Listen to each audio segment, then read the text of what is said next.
Hello people of the internet, it is I, Solar Dragon here, back with more FSN Remaster, where we are finally entering Day 16, the final day of the Heavens Feel route. Will we get it done in one sitting, or will this take multiple? We'll find out. The last days do tend to be a little bit more condensed, but Heavens Feel is very much more dense than any of the other routes, so that remains to be seen. We might be in for a 2-day run of Day 16. 2-day run of Day 16, that makes total sense. Regardless, though, we are approaching the end of FSN Remaster, at which point we will be moving on to Hollow Ataraxia Remaster. But that is still in the future. For the present, though, if you're watching this on YouTube, please be sure to drop this video a like, comment down below if you have anything to say, subscribe to the channel, it helps me out, and it lets you know when new bits comes out. And if you want to catch me live, you can always check the description down below where there are links to the Twitch and Discord, where you can follow or join to get those notifications for when I go live. So, we are going to begin with an interlude, it seems, called Zaukin's End. So let's jump in. I can't wear the headphones directly on my head. My hair's just too long to really comfortably have it on, which is weird, I know, but just I'm due for a haircut, and I'm gonna try and hold out for another couple weeks, just because it's not even been 2 months since I got my haircut, and normally I can go 3 months, but the last haircut I got wasn't the greatest haircut, so it's an altar enshrining the stars. Yes, that's my hair. It's an altar enshrining the stars. Fire blazes as if to connect heaven and earth. Flickering flames illuminate the dark cave, searing the canopy above. But this is no godly shrine. The sky it connects to is deep underground, and the burning torch is black, not red. The air is murky, the wind is stagnant, and the water oozing down the walls is a color of poison. I mean, poison can be a large variety of colors, so that doesn't really tell us much. This underground kingdom is said to have been the lair of a dragon. In fact, it is modeled after the stomach of a dragon. Don't think that was mentioned in the movie. None who visit this place are human. Those who seek salvation in this otherworldly realm, who rejoice in this bizarre sight, must only be the sort of demons who flee the light of the sun.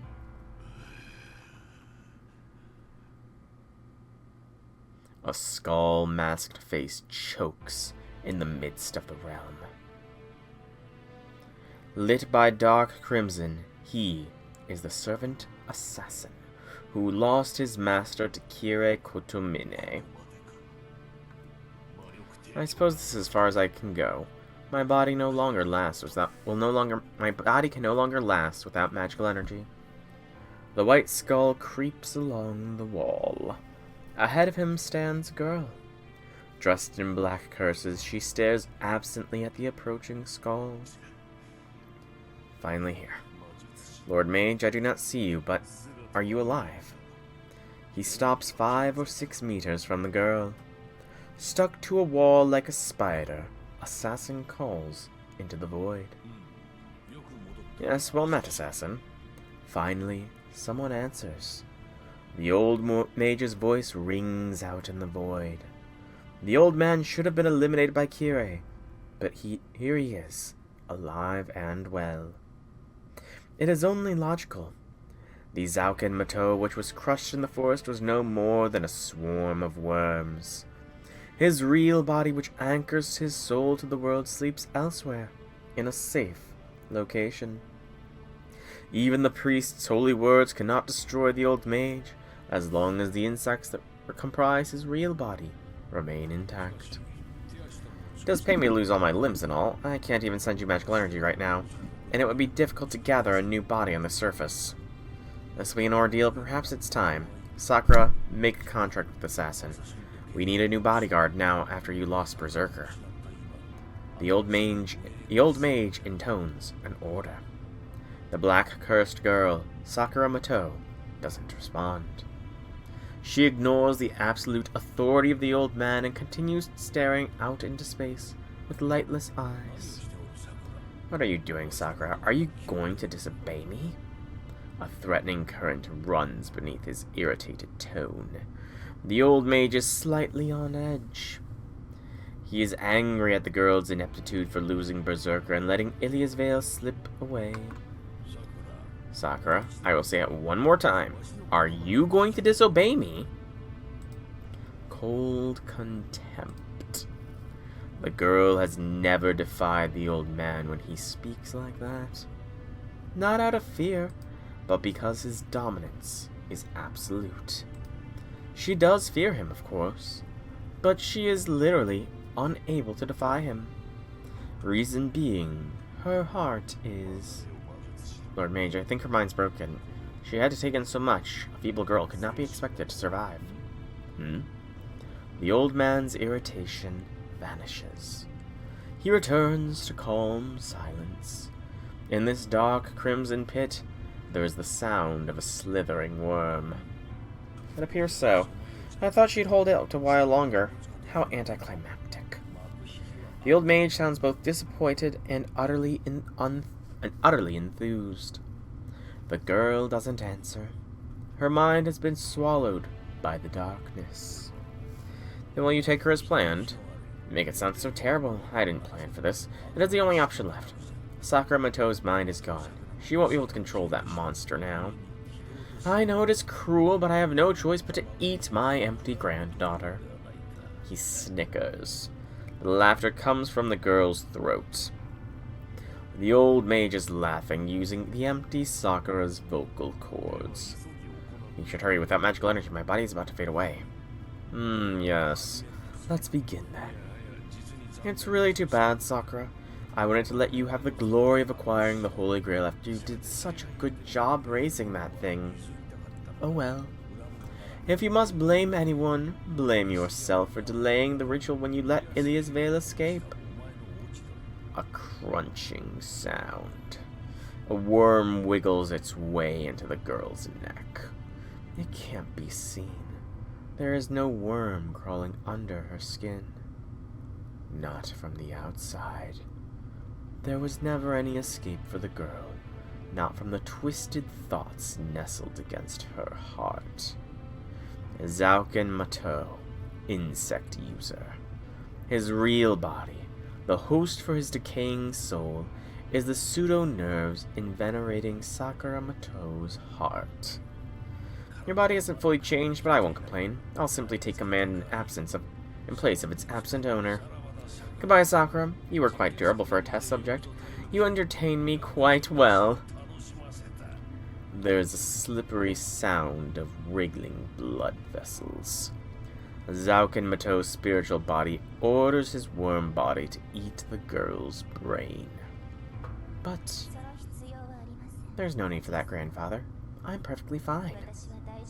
The girl places a hand on her chest and opens her eyes. I thought it swallowed you, but you're still hanging on. Very well, Sakura. The situation has changed somewhat. I can no longer maintain Assassin. It will put a burden on you, but make a new contract with Assassin in my place. The old man issues a command as he always does. However, the girl shakes her head in denial. What is the meaning of this, Sakura? I told you, grandfather. That won't be necessary. Her icy voice rings in the gloom. Suddenly, the white skull on the wall is swallowed by something dark and enormous. What? Their astonishment comes too late. Assassin's entire body is compressed in a single attack, leaving only his mask intact.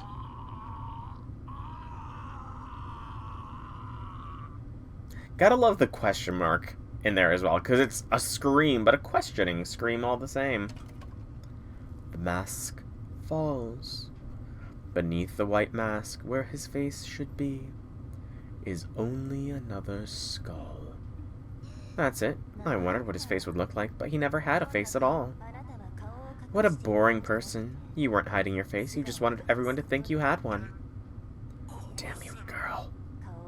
You lost your face, threw away your name, and still want eternity. But too bad. If you want eternity, you should wish to live forever like grandfather. Even the Holy Grail can't go back in time and give you back a name that you lost. Disappear, Lord of the Mountain. You're a nobody. You're just an assassin. You will never be a true Hassan. Lies! Lies! So that's definitely something that's changed since this was originally written. Because he has become a Hassan. So that's actually kind of interesting. Though they do reuse that concept later on, of not becoming a true Hassan. The shadows swallow his death cry. The skull-masked assassin is devoured without a trace. Have you lost your mind? What are you doing, you fool? To the old man's confusion borders on madness. Is he shocked by the sudden development, or being driven mad by indescribable terror? The girl laughs at the old man who used to control her. He attacked Senpai twice, you know. That's why I killed him. After all, I'm the only one allowed to hurt Senpai. And grandfather, you don't need him to protect you anymore. I felt bad for him, so I wanted to give him a vacation. Then there is a wet sound. The girl plunges her fingers into her own body, tearing out the worm burrowed deep inside, in an act of psychic surgery.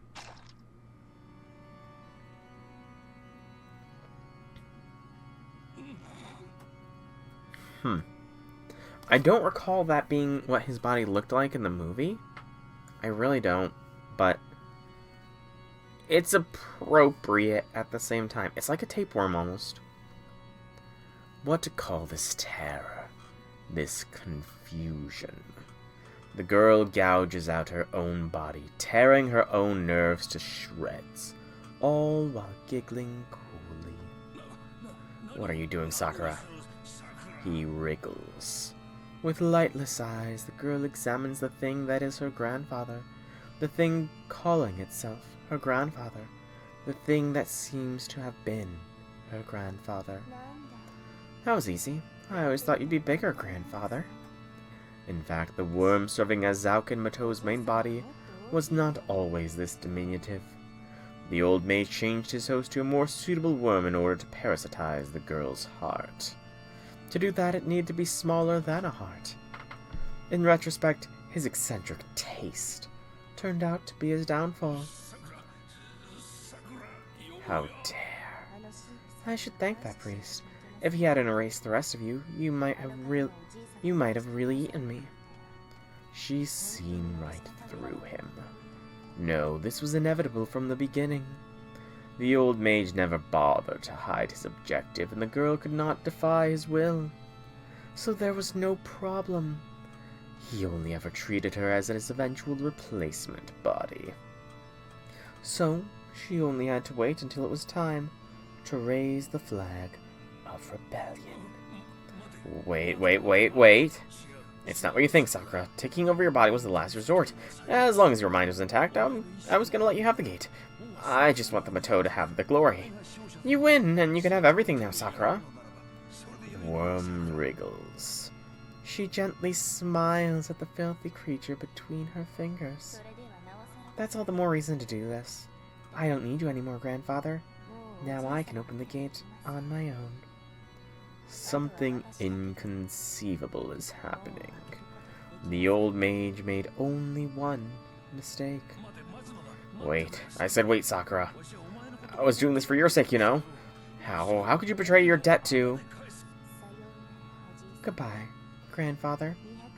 You must be tired after spending 200 years underground. Now you can disappear. The old man raised the girl too well. He failed to notice the darkness within her and mistook it for purity. I mean pure darkness. Only the girl remained at the altar. The flickering black blaze delights in the girl's independence, a personification of itself. The dark girl looks at the blood slicking her hand.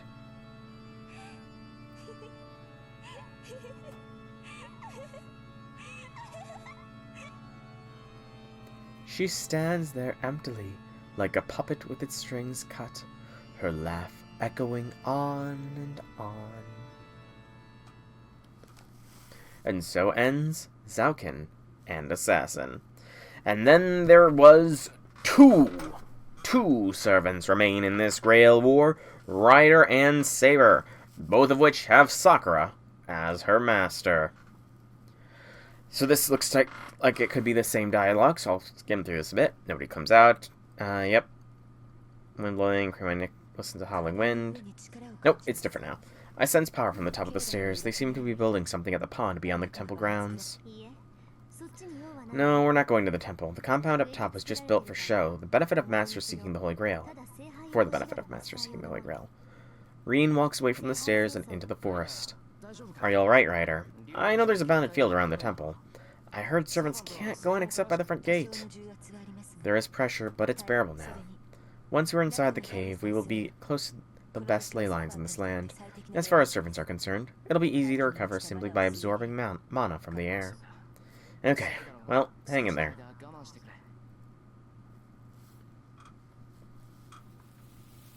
We push our way through the trees, walking through the night. There aren't any game trails out here, and we mostly have to drop down small cliffs and rock walls. I think Ilya said it's around here. Shiro, do you see anything that looks like an entrance? That looks like an entrance. Any crevasse that a person might fit through, or any suspicious shrines. It's supposed to be an entrance, so I don't think it'll be a pitfall. Don't be ridiculous. You think I can see in a forest at night just because the stars are out? Yeah, I can see pretty well, actually. There are withered trees all around us. Maybe we're behind Ryoto Temple now. Of course, there are no man-made buildings in sight. All I can see are dead trees and a bubbling brook. A stream. Wait, that means the water must be coming from somewhere. Ryder, there's some rocks stacked up by the stream, right? I can't see because it's so dark. Is there an opening back there? Don't turn around, Shiro. I hear a small metallic sound. A clasp being undone. Ryder must have taken off her blindfold. There is. It's a natural cave. A human could fit through the opening. It looks like a dead end 1 meter beyond that, but I can sense magical camouflage. No, thanks. Tosaka, we found something.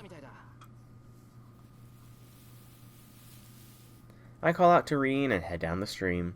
It turned out to only be a spring rather than a river. It's flowing from several piles of rocks, and we finally come across an opening that one person can fit through. The rocks remind me of igloos. One could tell at a glance that you'd hit a rock as soon as you step inside, and no sane person would think of entering. Nice find, we can slip through here no problem. Reen goes inside without looking back. Go ahead, I'll guard the rear. I nod at Ryder and venture into the dark. I make scraping sounds on the stone. I feel my way forward with my hands on the wet ground. The ground begins to slope dramatically. It's tight and claustrophobic in the darkness. I'll tumble down into the infinite dark unless I go down slowly on my back. In the dark I make a slow descent, sprawled on the angled rock. The way ahead is dark and I can't tell how far down this goes. I can only hear my breathing. Let me ask you this while I can. Then, Reen suddenly talks to me from ahead. What is it? The jeweled sword. Why did you make it for me? Her tone is bored, like she's making small talk to kill time because she's tired of climbing down. Why? Why are you asking? Because I said I was going to kill Sakura. Are you okay with giving me a weapon to do it? I nod in the dark. Reen's right, of course. I'm not okay with it, but I can't save Sakura without you, and we have a better chance together than alone. Plus, I promised you that I'd project the sword. I already broke one promise to you. I didn't want to break another. It was quite a while ago. After I lost Saber, I asked Reen for help. She helped me, and I made her a promise. I would make her win. I promised to make Reen the victor of the Holy Grail War. I can't keep that promise anymore. So I want to at least keep my other promises. At the time, for Reen Tosaka, the girl I liked at the time, who believed in me when I had nothing left. Okay, you're a stickler for these kinds of things, huh? Yeah, not as much as you are, though. The darkness goes still again. Our conversation ends there. We don't look at each other, we just stoically descend into the infernal depths. Our long path seems to take us through the underworld itself. It's a winding path, and my body feels like it's walked more than 100 meters. We turn to find ourselves facing a dark cavern. The one-man-wide path has become an even deeper passage. We don't need any illumination. Some sort of luminescent moss suffuses the cavern with a green glow. The passage teems with life energy. It feels so raw. It's an air of birthing filled with vitality that seems to celebrate life. Abundant, odd, and flowing mana as far as the eye can see. It's so raw that it makes me nauseous. The warmth of radiant life is so filthy I want to turn away from it.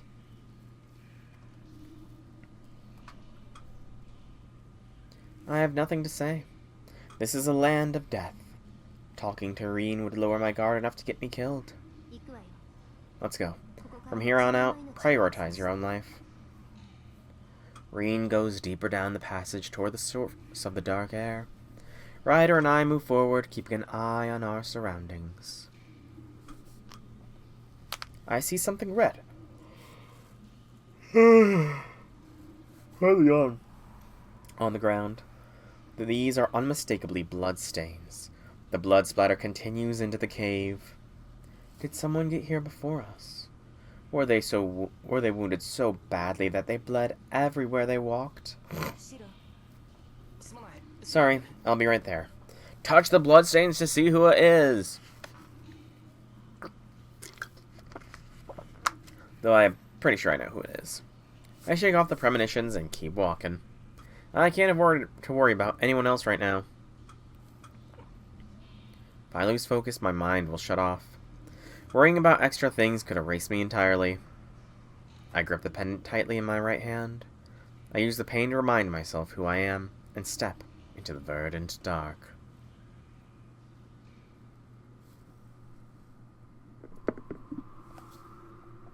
A tepid breeze caresses my cheeks. We've come to the end of the passage, which opens into a larger cavern. It's as wide as the school grounds. I can't see the ceiling in the murk, but it could be as high as 10 meters. There are no signs of life. The forgotten underground wasteland reminds me of the pictures of the moon's surface I saw in books long ago. There stands Saber, waiting for us. She's the only one in the cave. I don't see Sakura, Zaukin, or Assassin. Only the darkened swordswoman blocks our paths. She wouldn't have anything to say to me. Of course not. Saber's only job is to eliminate intruders. She's the gatekeeper and executioner here. She's the strongest servant protecting Sakura, and she could take us both, alone. Not really, we already know Shiro can take her. We already know. Doesn't look like we'll be able to talk our way through. Reen arms herself with a jeweled sword she kept behind her waist, keeping her stance low. She intends to attack from the front. I don't know what powers that sword has, but she seems to think it'll work in a clash against Saber. But it won't go well. I know Saber, so there are ways to deal with her. We shouldn't reveal our only secret weapon while Zaukin and Assassin could still be waiting. Reen, wait. Saber is... Reen, I have no reason to fight you. Take care not to point that sword at me. I would be violating Sakura's orders if I killed you here. Saber's quiet voice, the same as ever. It stops Reen in her tracks. We both know what that means. What do you mean? Aren't you the gatekeeper here, Saber? Yes, I will eliminate any who attempt to pass. That was Sakura's orders, but... I'm an exception. She wants to see me. Saber nods wordlessly. Okay, Sakura's serious then. She murmurs briefly. After a big sigh, Reen walks towards Saber. Reen? Sorry, that's how it is, so I'm going on ahead. She boldly walks past Saber, just before she blends into the dark. I don't know what'll happen to you, but I trust you. Make sure to live up to that. Huh? Hold on. I'm not sure what I'm supposed to do with that vague statement. Not that my brain is working very well right now. Shiro, your brain never works well, man. I'm saying I don't want you to complain when you show up after everything's over. If you want to save Sakura, then don't take too long. Reen's long hair whips through the air, and she disappears into the depths of the cave without looking back. Thanks, Ren. That boosted my spirits. In other words, telling me to come back before she settles the score with Sakura was her roundabout way of cheering me on. Aww. That's a nice thought, Shiro. That is impossible. You will die here, Shiro. Saber's bloodlust swells. Tozaka's gone, leaving only me. I suppose in this situation, Saber doesn't need to hide her hostility anymore. Did I hear you correctly? You said you would only kill those who attempt to pass. If he stays here, you should not attack him. Yeah, if he stays there, yes. But he will try to pass. He knows he cannot beat me, but he still needs to go. Am I wrong, Ryder? No, you did not. You did serve him once. You must be quite familiar with this character. That's one way to put it. Saber narrows her eyes. She holds a black-dyed sacred sword in her hands. She's coming. Me or Ryder. If either of us so much as take a step forward, Saber will rush in to cut us down in a single blow. You don't let us pass no matter what, Saber. Enough. I told you this is my role now. Hey, J6, welcome to stream. Happy things. I grasp the holy shroud covering my left arm. Saber doesn't show a hint of doubt. We're enemies now. That's the undeniable truth that I saw for myself in the forest that night. And I answer, I see. Then we'll destroy you. Hang on, are you cheering for Shiro then, J6? Are you cheering for Shiro brainless Emiya? I have to accept it. I'm gonna save Sakura. You're in the way. Saber isn't my only enemy.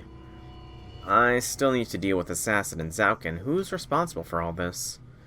I can't let this take up any more of our time. Get behind me. I'll engage Saber as planned. Ryder pushes me behind her while removing her blindfold. You know what? Fair enough. Saber raises her sword. The tip of her sword is already keenly focused on Ryder. Don't be ridiculous. I say we take her together. Ryder, you can't. And here's Shiro being a misogynist again. I cannot defend her, but I can suppress her. Fortunately, Saber has no attribute that protects against mystic eyes. Fair enough, man. I cannot petrify her because her magical energy exceeds mine, but I can weigh her down. I should be able to hold out against her for 2 minutes at maximum effort. Ooh. How bad of a break of the door was it? And is your dog... More importantly, though, is your dog okay? Ryder's eyes focus on Saber. They can turn everything they see to stone, and they can weaken Saber temporarily. I'll create an opportunity. Stay still and make sure you don't miss it. I'm off. My life is in your hands, Shiro. Ryder vanishes. She charges the dark night at extreme speed, raising a gust of wind. Human eyesight cannot even perceive Ryder's godlike speed. Saber casually knocks her back. Very well. I'll erase you first, Ryder. Ah, the mood's that bad. That sucks, man. It sucks to hear your mood is that bad, but I do hope everything is fine. I hope your door is fine. I hope your dog is fine. I mean, that's kind of sucky that you're the one always taking care of it if it's not your dog. You should... That is kind of sucky that you're being forced to take care of it. An enormous pressure suffuses the cave. The black swordsman smiles coldly and calmly begins to move. Oh gosh. Why would she do that? That just is... That's weird. Oh gosh. That does suck, because I know what it's like to not have a door on your room. I mean, for probably the first 17 years of my life, I did not have a bedroom door. And now that I have one, I cannot even imagine what it would be like to not have one. But to have it broken? Can't close. Something with the frame messed up, or something with the hinges, perhaps, I wonder. Something I did notice here, they have referred to Saber as a swordswoman and a swordsman. They need to pick a lane. The handle. Well, handles... I want to say the handle is one of the better things that can be... Like, it's never good if a door is broken, but the handle is probably one of the more easily replaceable things, at least. Her field of view expands. As soon as she leaves the darkness, Rin Tosaga forgets that she's underground.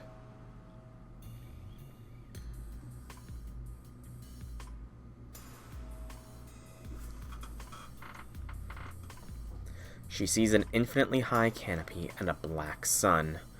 This massive space is no cave. It's a desolate land. It's easily 3 kilometers in diameter.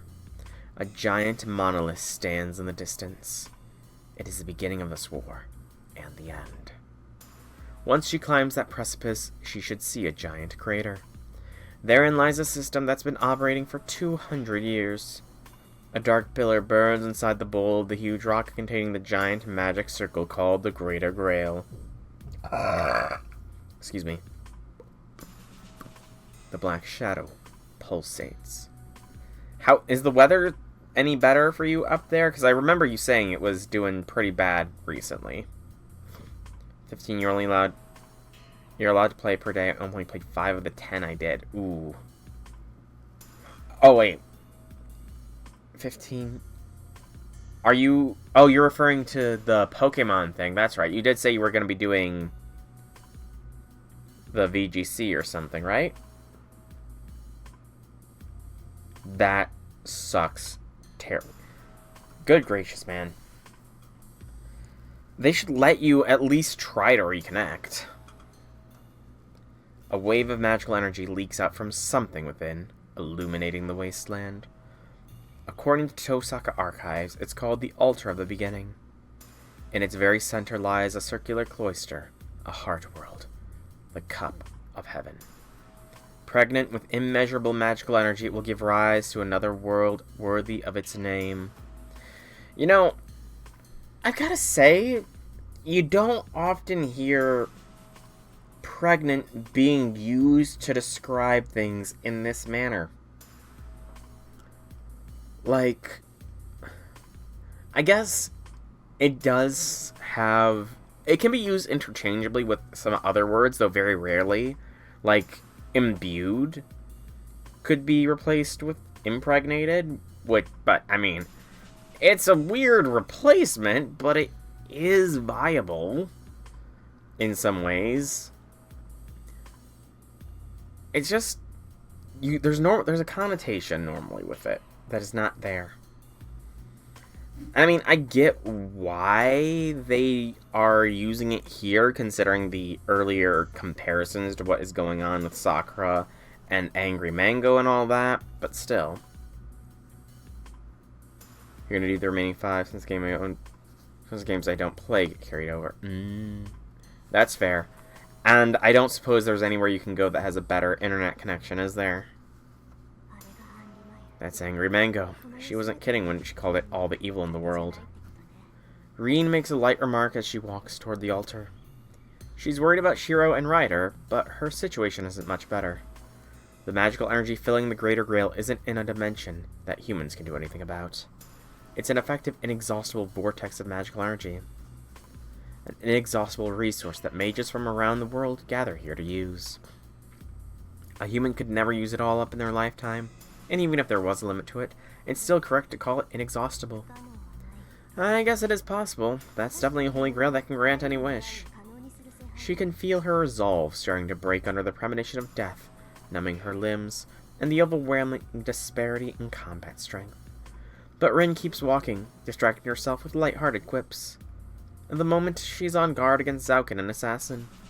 To Rin, Sakura isn't an opponent that she needs to be cautious of. She doesn't feel any threat from Sakura, who's lost sight of herself. In the end, Sakura is Zauken's puppet. Her greatest foe is Zauken, no doubt.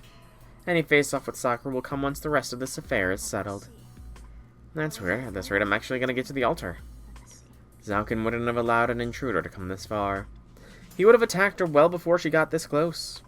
But he's nowhere to be seen, and Rin is almost at the altar. She considers why Zauken hasn't stopped her, and the fact that she hasn't sensed him or assassin at all. Rin takes her observations and makes a deduction. She wants to deny it, but her mind goes easily to that conclusion. No, she has no choice but to accept it. Because... I'm so happy you're here, Nei-san. You didn't run away. Her deduction is now unmistakable fact.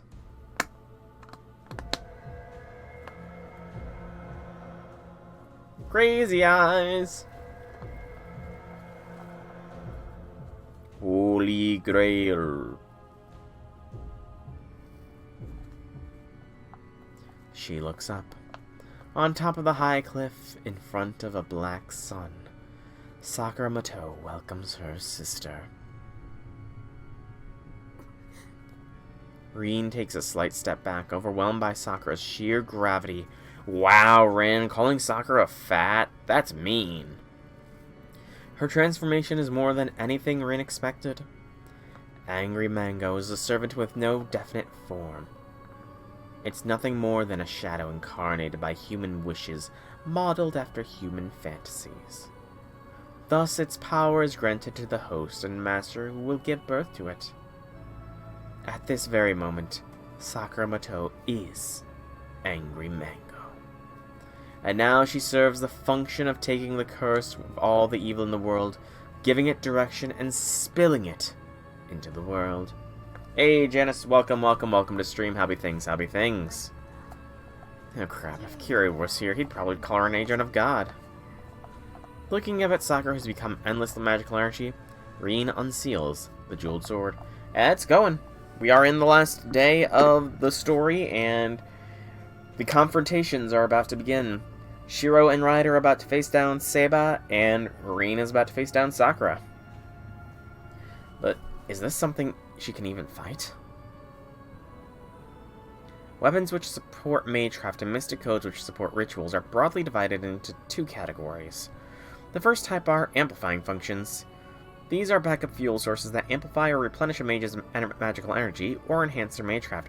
I will say, we did earlier in the stream come across a thing that was retconned eventually.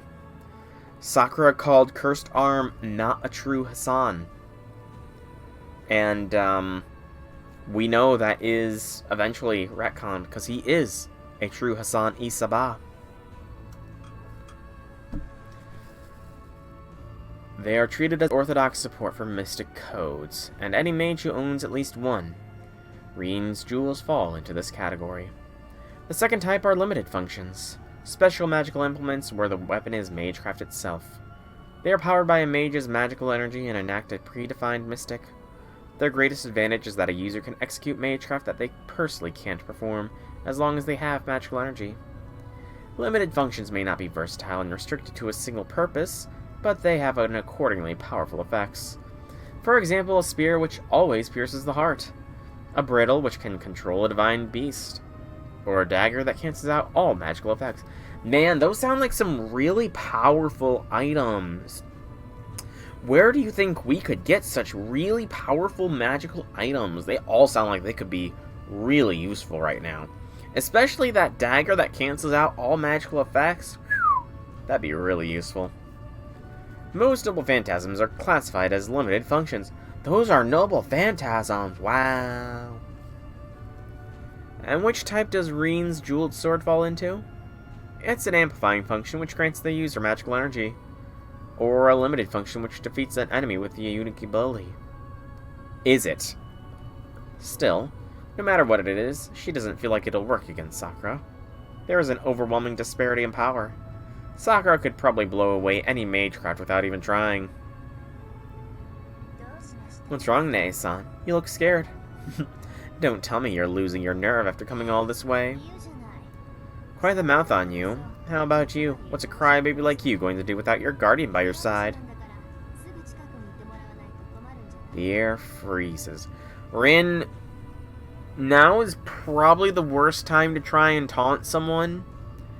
In these kinds of, deathly battles, you don't throw out the quips.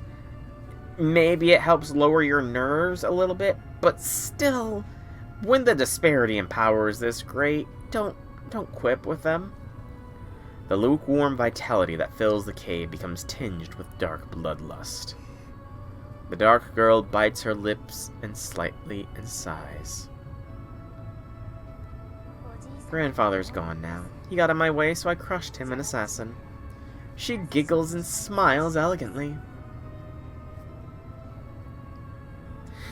Something I do note, that's not true though, Janice. You missed a stream or two.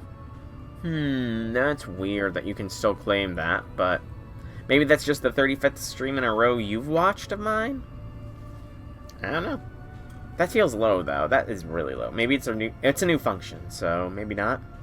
But as I was saying, something that is interesting, so Kama and Parvati are specifically inhabiting the FSN body of Sakura Mato. Parvati did not like the dark parts, so she sort of cast off the dark parts of Sakura, which manifested as a body, which is what Kama takes over. I'm very glad about Kama's design, no lies, but why does Kama not also have, the command seal-esque tendrils creeping up her face? The hands are understandable. Her hands are kind of constantly on fire, but I feel like it could add maybe a little character, I like Kama's look. I really do like Kama's look, but it would have been interesting if they included the tendril-like command seals. Welcome back, J6. She didn't even need to ask. Sakura killed Zauken. Of course he wouldn't show up. In the very end, the old mage was eaten by his own pet dog. I see. So you're free now. For better or worse, Zauken was the person controlling you. You broke your own chains, so you have nothing to be afraid of anymore. No, I'm not finished yet, Nae-san. It isn't enough to get rid of Grandfather. I've gotten so strong and I can do anything now. But I'm still not free. Yeah. Considering the Zauken's final body was like a tapeworm or something, it kind of makes sense. The comparison kind of does make sense. You're so insignificant to me now, but you won't disappear from inside of me. You're always in there, mocking me. So I'll never be free as long as you're here. Her voice is light and sing-song, yet heavy and sticky. I feel like I've asked this question before, but how can a voice be sticky? Yeah, I get what it's saying. How can a voice be sticky? I don't know. I feel like I've asked that one before, though. The contradiction proves that she's insane. In fact, the bloodlust filling the cavern is madness tinged with arrogance and awe. Oh yeah, you seem to be in a pretty good mood despite everything. You killed Zauken, killed Assassin, it sounds like you even killed Kirei. Very well done, considering how much you were against it before. Have you gotten used to murder yet? Yes, after all, crushing people isn't any different from swallowing them. Humans live such boring, pointless lives before I play with them. And I get thirsty too. See, I'm just like you, Nae-san. I'm just doing what everyone else does. Yeah, I don't think most people murder people. Just saying. Just saying. Wait, do you seriously believe that's sophistry? If it isn't sophistry, I'm not wrong. The only thing that's changed is that I'm stronger now. I'm strong so that I may live my life a different way. I'm stronger now. I'm allowed to do anything now that I'm strong. Yeah, as long as I'm strong and I don't lose to anyone, I'll be forgiven for everything I've done. If I'm not myself anymore, then I can say it was all completely natural, that I had no choice.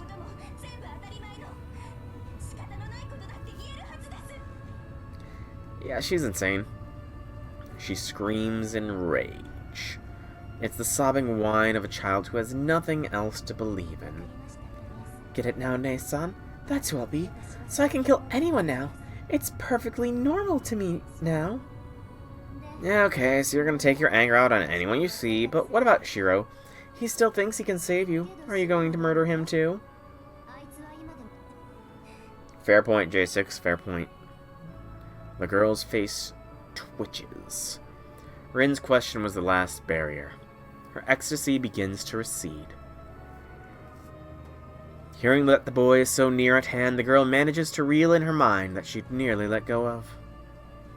Then she smiles, gently. Yes, Senpai is no exception.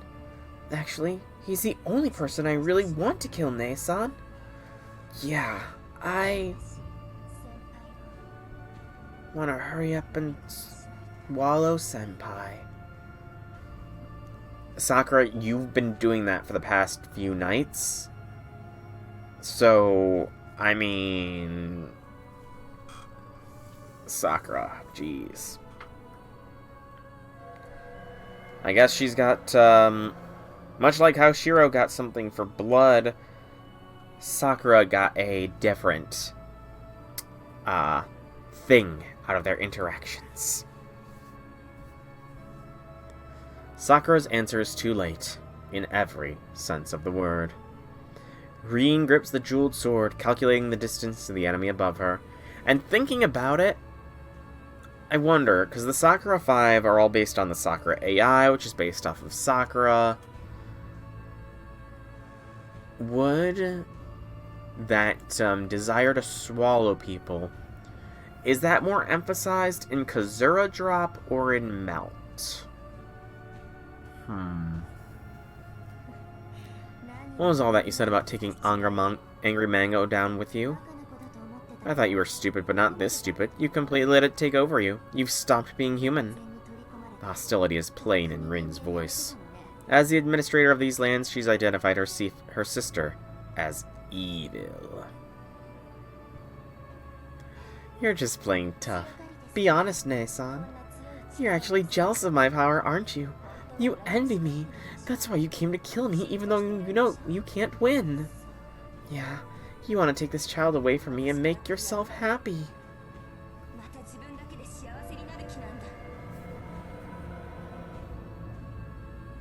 The shadow things. Her familiars, or whatever they are.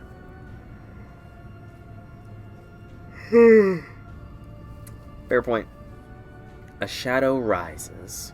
Its cluster of magical energy unlike any before. A power of absorption, rivaling a servant's noble phantasm. But absorption is Melt's thing. See, Kazura might be swallow, Melt is absorb. And not just one. More rear up, one after another. I won't let you have it. This is my power. All I'll give you is regret and despair. I'll teach you. Nice and slow.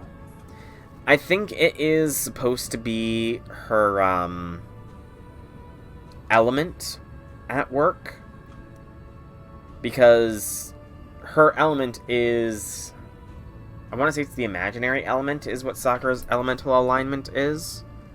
Give me a moment here.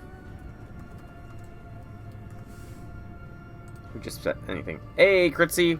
Welcome to stream. I hope you come back. How about Hobby Things if you come back? Hobby Things. But I'm pretty sure Sakura's element is the imaginary element.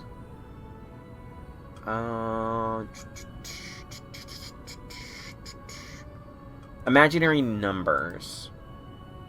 Yeah, so her element is imaginary numbers, so she gains access to the imaginary space. So maybe these are just the imaginary space shaped into familiar shapes? I don't know. That's at least what fan interpretation seems to be. I know. But she's not one of the Great Five Elements. She's an abnormality, much like how Shiro Emiya's element is sword. Her element is imaginary numbers.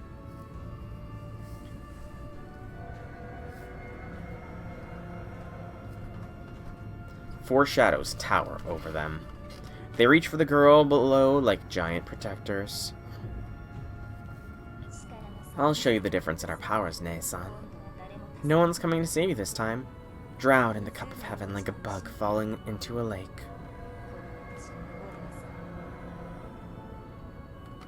A shadow giant approaches. Rin Tosaka is swallowed up by a massive power that can't be dodged or blocked.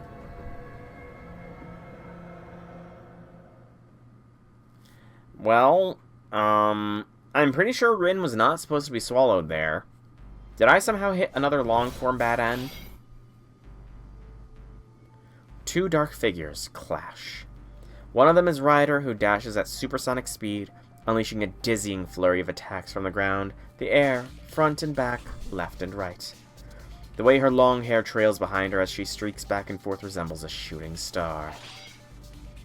And yet, the shooting star is all too feeble. Ryder's target is the swordswoman.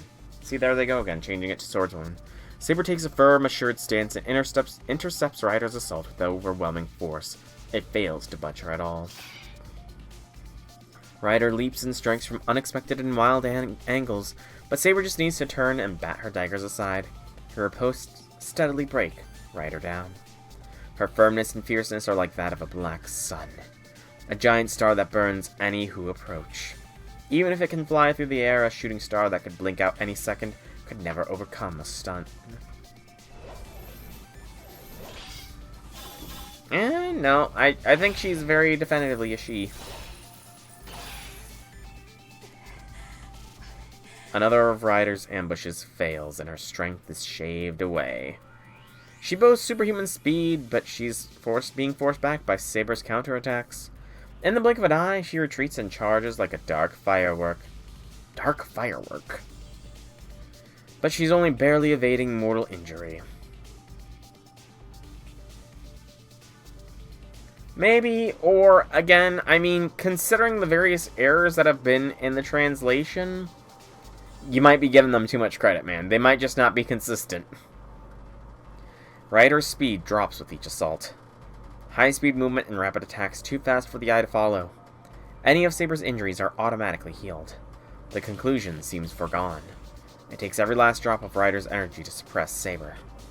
Ryder keeps attacking while Saber stops her with attacks of her own.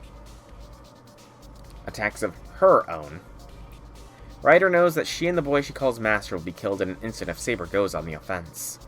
So she keeps running, knowing that she's going to burn out soon. I liked that Ryder cut-in, by the way. It was very nice. Her strength is sapped with each passing second. Ryder said that she could hold out for 2 minutes. It's already been 10 minutes since she passed that point. Her legs are starting to collapse from within under the extreme strain.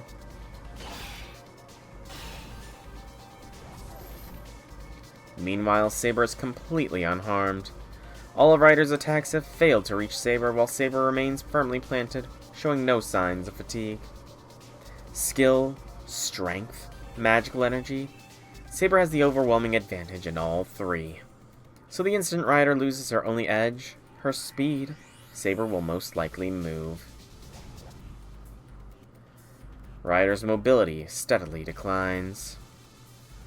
It's only a matter of time before Saber catches her. She'll be forced to catch her breath after a few more seconds, probably once the next attack is repealed. Once Ryder loses her physical and magical strength and can't operate at full output anymore, Saber will cut her in two. I would not call what she does to Zauken murder. I would call that pest control. You know? I would call what she does to Zauken pest control. Or surgery, you know? She did remove him from where he was coiling around her heart and getting ready to eat her brain. So pest control or self-defense, that is what, as she is my client, that is what I'm going to say her plea is for the murder of Zauken Matteau. But they predicted this situation. Before setting out for the cave, Ryder and the boy both knew that the battle would run this way.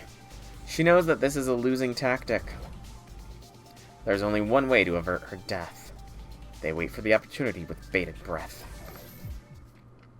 Ryder attacks Saber. At the same time, I loosen my bindings on my left arm, and I begin projecting.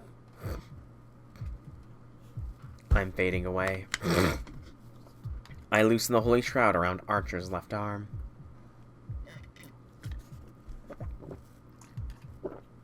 Search. I'm being blown away. The wind is powerful. I'm beginning to fail to understand anything I see, making me want to cry. Release my right hand. Put the shroud back on. I can't take this for even a second. I'll lose it. I'll lose what's precious to me. Search. Select. No, in this moment, every part of my body is dead. Ryder is fighting for her life. She isn't winning. She isn't whining. Okay.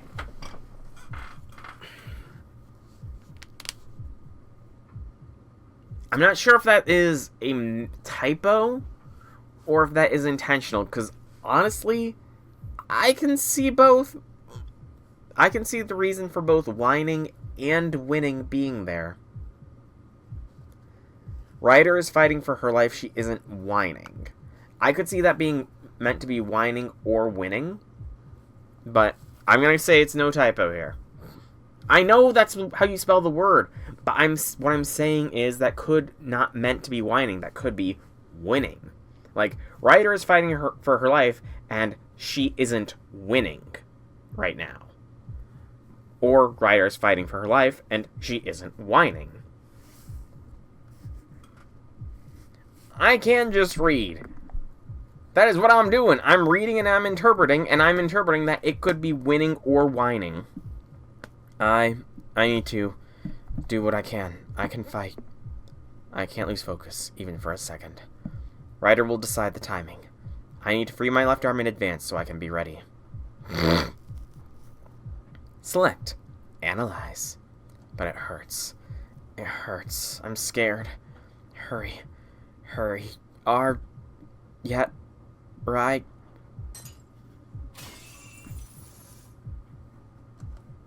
I disappear. I just lost something important. I can't remember what I lost. I just know that there was something I kept close, and I'll never remember it again. Reserve, reserve, reserve, reserve. Something rips. My right lung is torn out from inside. Still not yet. My mind won't last. Ryder's desperate too. We won't lose. Look directly at Ryder with your heart and soul. She left her life in your hands. Ryder has her battle to fight, and I'll fight my way. Ryder stops moving. She's on her knees in front of Saber. Maybe she's too weak to retreat. Saber's sword streaks through the air. Ryder is going to die. Okay.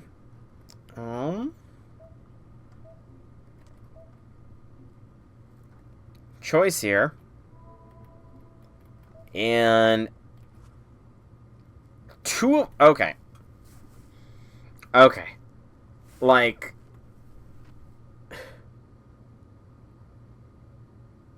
one of these things is not like the other.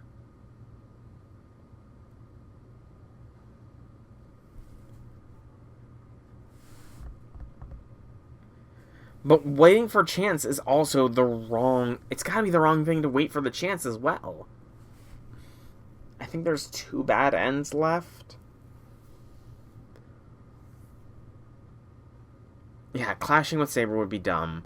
While we know Shiro can overcome Saber, that's like when he, you know, tears off the shroud and fights from the beginning and goes all out and gradually loses himself. But he's losing himself before fighting, so he doesn't have that anchoring him anymore. So, clashing with Saber and waiting for my chance could be the same thing. That'd be... Well, it wouldn't be weird, though. Because we've seen before that while these are laid out in this order, they are laid out differently on the timeline thingy. So, yeah, 2 is the most ambiguous. I feel like 1 and 3 will both lead to a bad end. Because, again, Ryder's about to be executed. And Shiro's in no condition to clash with Saber. Using my next projection is probably the right call. Excuse me. Hey, Infinity Lord, welcome to stream. Happy things. I'm just trying to decide which one is going to be a bad end. And I feel like 2 of the 3 are a bad end. So, nice. Good luck with whatever it is you roll. So, given that, I almost want to see, like, is it gotta either be stupid and get blown away, do something we don't know, or wait and happen and eventually die. You know, better late than never, man. I think that we want to be stupid, because that is being true to Shiro Emiya. To be stupid is to be Shiro. I can't abandon Ryder. I ignore the pain in my left arm and my eroding memories. Draw the Azoth blade and dash at the Black Swordsman. He doesn't even... Oh, that's why this is the stupid choice. He's using a ritual dagger. He is going to fight against Excalibur with a dagger used for rituals. Shiro. Hey, Zahak, welcome to stream. Happy things. Also, it went back to Swordsman there. Exactly, J6, exactly. My decisions and movement are swift. My feet hurl me forward like a bomb blast, and my body flies through the air like a bullet. Ooh, COVID? Yeesh. That sucks, man. That sucks. I feel like... Well, I've not caught COVID. I think my brother might have, because he's been sick for almost the past 2 weeks. And he went to urgent care the other day, and I picked up his meds for him, but he found out that he's lost 10 pounds over the past 2 weeks. And he's, like, in good freaking shape, so that's kind of worrying that he lost 10 pounds in 2 weeks, you know? But he's starting to recover, so just now he's got an ear infection. Go figure. My blood flows backwards. My senses flow backwards. Poison flows backward. My left arm and body are one. You got spooked for a second because you got a 4-star archer. Which banner did you roll on, out of curiosity, Infinity Lord? You got Zenobia? Okay, cool. Yeah, I mean, again, he's doing better now. He's just got an ear infection, but still is worrying that he lost 10 pounds in 2 weeks. When it's taken me almost a year to lose 30 pounds. By the way, I am down weight, like, comparatively to last time. I am almost at 30 pounds lost overall in my weight loss journey. I should be sub 150 pounds by April if, things go well. The novice Shiro Emiya transforms into a Superman. Transforms into a Superman? Wow. Shiro's got some, high estimations for himself, I think. True, it is easier to gain than lose. You finished the prologue for the fic, you'll be sending it to me later? Cool. I look forward to reading it. 1 second feels like 10. I can take her. Right now, I can fight against Saber, if I pay the broken Shiro Emiya as a price. Run, Rider. I slash from the side at the two clashing dark figures.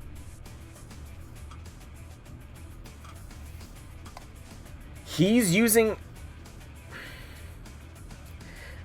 Shiro. While the Azoth Blade is a terrible weapon of choice, stabbing is so much better. The Azoth Blade, it's like a jagged friggin' blade. That is not gonna slash in any good manner. Plus, Saber is wearing full plate armor. You don't slash at plate. I'm pretty sure it is.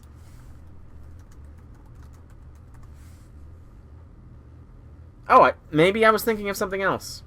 Oh, maybe, okay, never mind. I'm wrong. Shiro, go ahead and slash. I was thinking of something else. Helena from the multi as well. Nice, nice. That's probably what it is. Why do I feel like... I felt like Azoth Blade was also like shaped like Rule Breaker for some reason. And you know, the Jeweled Sword is shaped like an Azoth Blade, so I really should have known better. So go ahead and slash.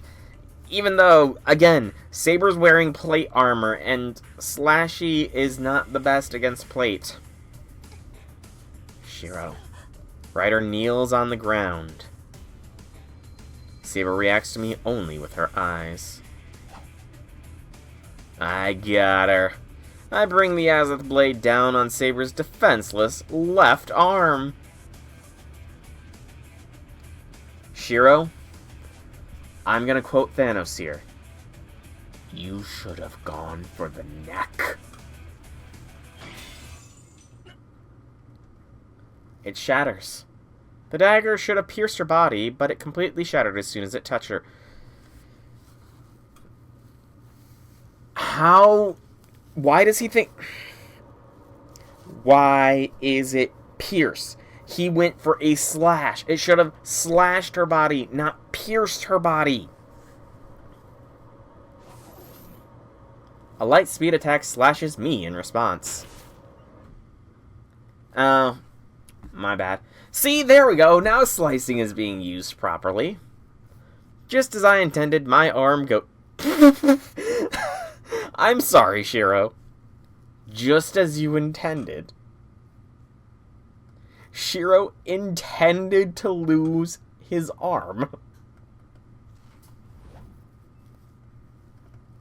Rider jumps back while Saber stands calmly. Congrats, Infinity Lord. Congrats. I kneel, trying desperately to stop the blood fountaining from my left shoulder. Hey, he doesn't need to worry about Emiya's arm killing him anymore. I writhe in agony. I did not fail to react. I simply did not need to, Shiro. Oof. The disrespect.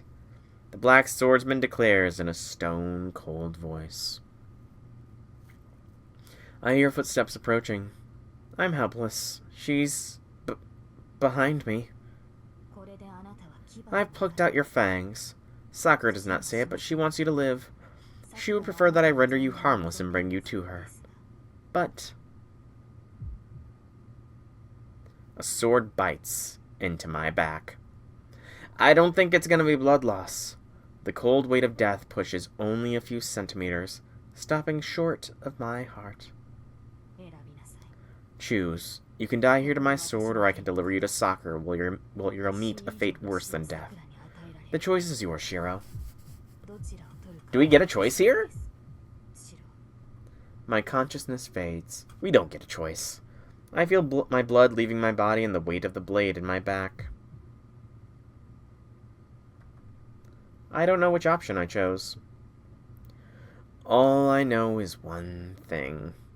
There's nothing I can do to save Sakura anymore. Dead end. Yeah, when you're dead, you can't really save Sakura. It's not like she needs an organ transplant. She can do surgery on herself now.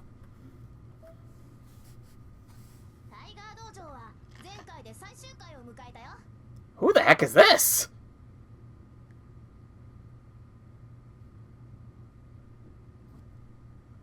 Random person, Kaede. Last time was the final Tiger Dojo. No, it wasn't. You should go back to the title screen for your own good.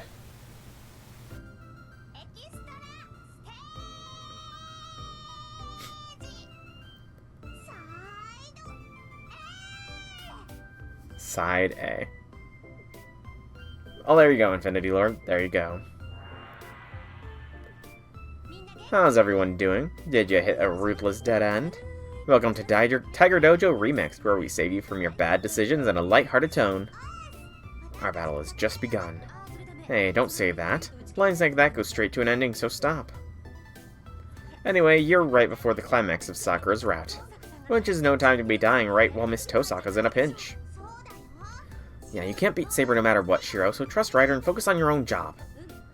Your job is rear line support, watch the duel from far away, and steal the glory when the time's right. But man, things have gotten pretty out of hand. The stage is underground, and Sakura got a hyper power-up. Whatever happened to Fate? Yeah, Master, I thought this route would be my turn, but my rival was Sakura, you know. I couldn't compete with her at all, so I had to come back to the dojo. So tragic. So it's true that bullied kids really do come back the strongest. Those Tosaka sisters are something to be feared. I didn't think both would turn out to be so devilish. Honestly, they all like to play so innocent. Saber's merciless once she goes dark. Rin is pretty cold-hearted when it comes down to it. I feel bad for Shiro. I'm the only heroine who isn't two-faced. Debatable. Well, it's true you don't have a hidden side.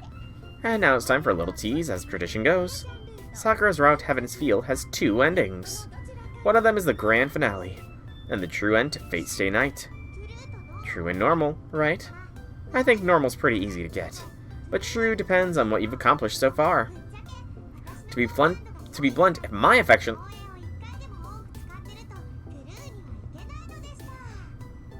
affection level is below 4 and you use too many projections, you can't reach the true ending. Oh no. I may have to... Shoot. Am I gonna have to replay the whole route again? I don't know how many Ilia points I have.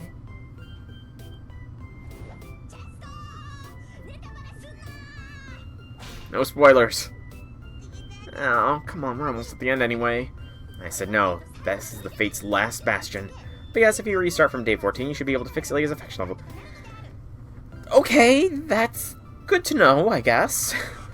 Day 14. Hey, how come you get to say it? This is a Q&A, you know? We only exist to give players hints. Okay, I don't know how that's different from a spoiler, but your house, your rules, Master. Oh, there's gonna be it's gonna be more than 16 parts. Like, remember, there's a couple days that I had to split into 2. So... And I finally realized now that we're at the 39th episode. We're almost at the climax. The next Tiger Dojo will be the last. Our long story will finally come to an end. Heard that they went all out for the last bed end in a sickly sweet, lovey-dovey side story. Everyone look forward to it and crush your indecision. Yeah, restart for the most recent decision point. So, I need to check something real quick.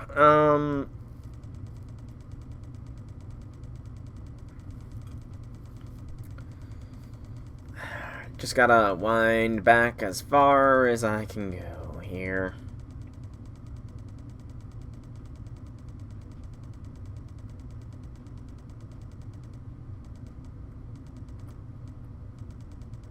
Okay, there we go. So, what is Ilia? So that's 1 Ilia. I missed an Ilia affection point there, probably. 2 Ilia, because I know I ended up choosing one of these for the final bit there.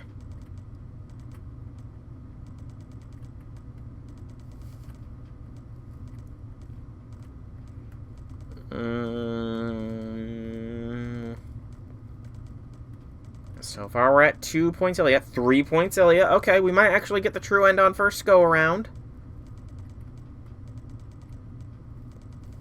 Or rather, we might not need to restart all the way back from the very beginning.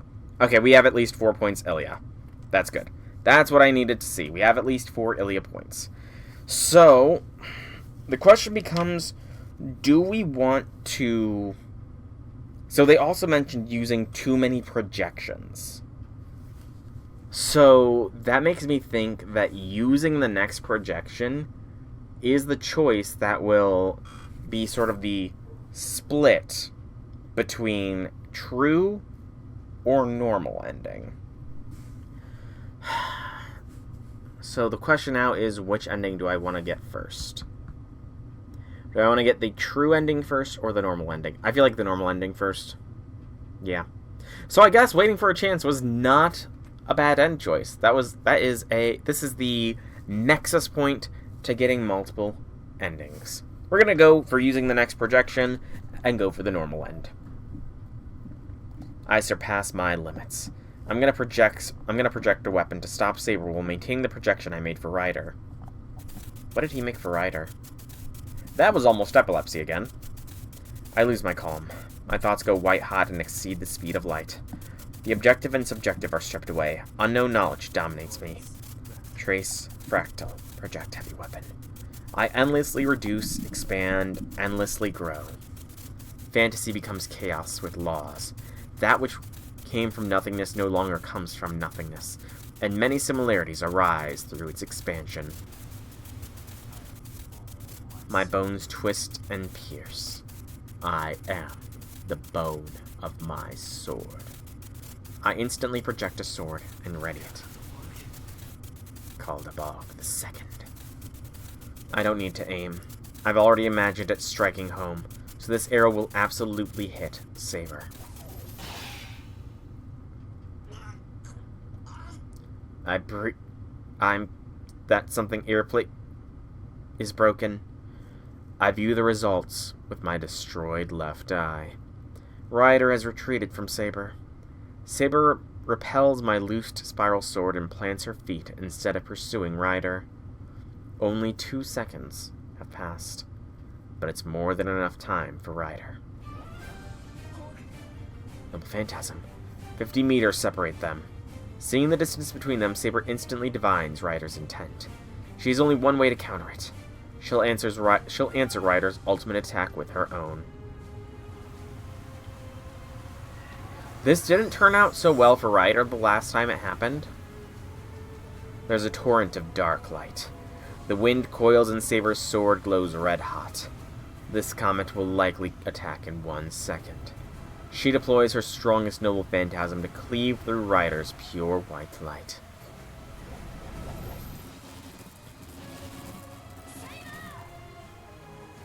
Ryder shifts her posture. The summoning circle is complete. A giant red eyeball appears in front of her. Come at me, Ryder. Saber shifts her blade sideways. Starlight coalesces and rotates, achieving criticality. The black sun grasps that flare in both hands.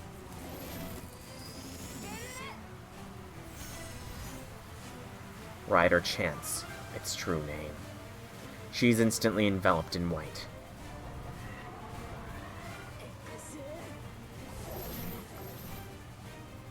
Saber unveils its true name. Her sword blazes into black fire.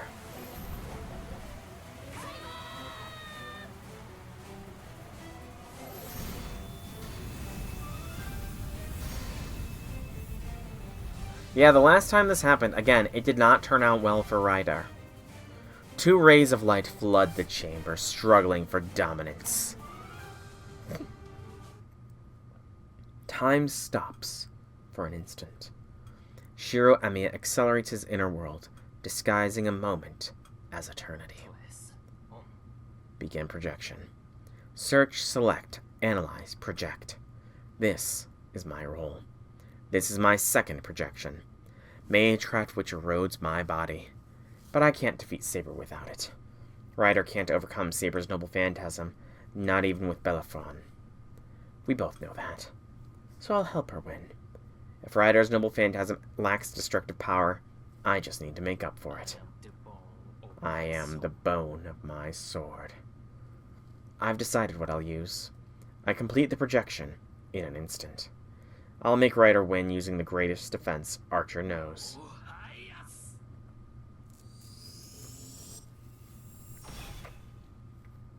I intone its true name and turn it into reality.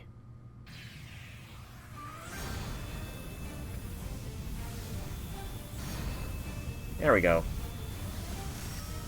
That's a better defense than just charging straight into death. I thrust out my left arm and it shakes. The nerves, muscles, and blood vessels in it are going haywire. It feels like it could snap at any second, and I desperately stabilize it with my right hand. Endure. I can't stop the projection yet. The two pillars of light are still pushing against each other. If I lose Ias's protection here, Ryder will be vaporized.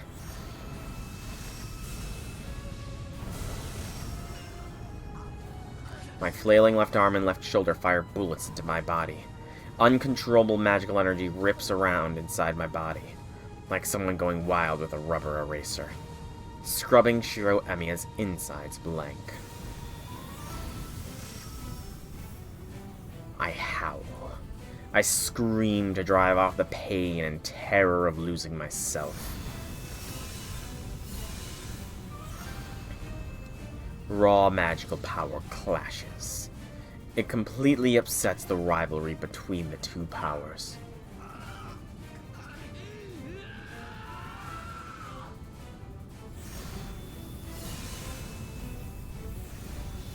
Four petals scatter the black light, flooding the cavern in blinding radiance.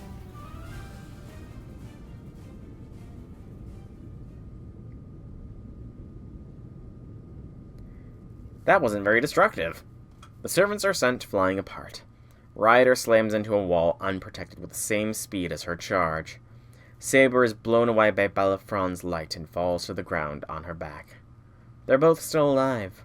Ryder's down, unable to stand. She might be out of magical energy. Meanwhile, Saber is on the verge of defeat, but she still has strength to spare. We just barely edged Saber out in the Battle of Noble Phantasms. 90% of Belafron's light was cancelled out by Saber's sacred sword. Oh. I run. I run without even knowing what I'm supposed to do. As I run, I unsheath the Azith blade. I rush to her. I rush. I rush to Saber and lean over her helpless body. Did she hit her head? Saber gazes up at me, absently.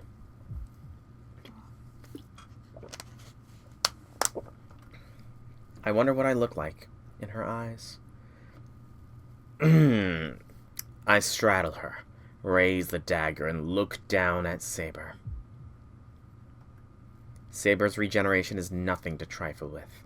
She'll recover soon unless I finish her off. Unless I finish her off. Unless I kill Saber, who's wounded and can't even stand or fight back. She'll kill us. My fated mind feels terribly clear. Is she conscious again? Saber's cold eyes stare up at her death. Save? Overwrite that one, I guess. So...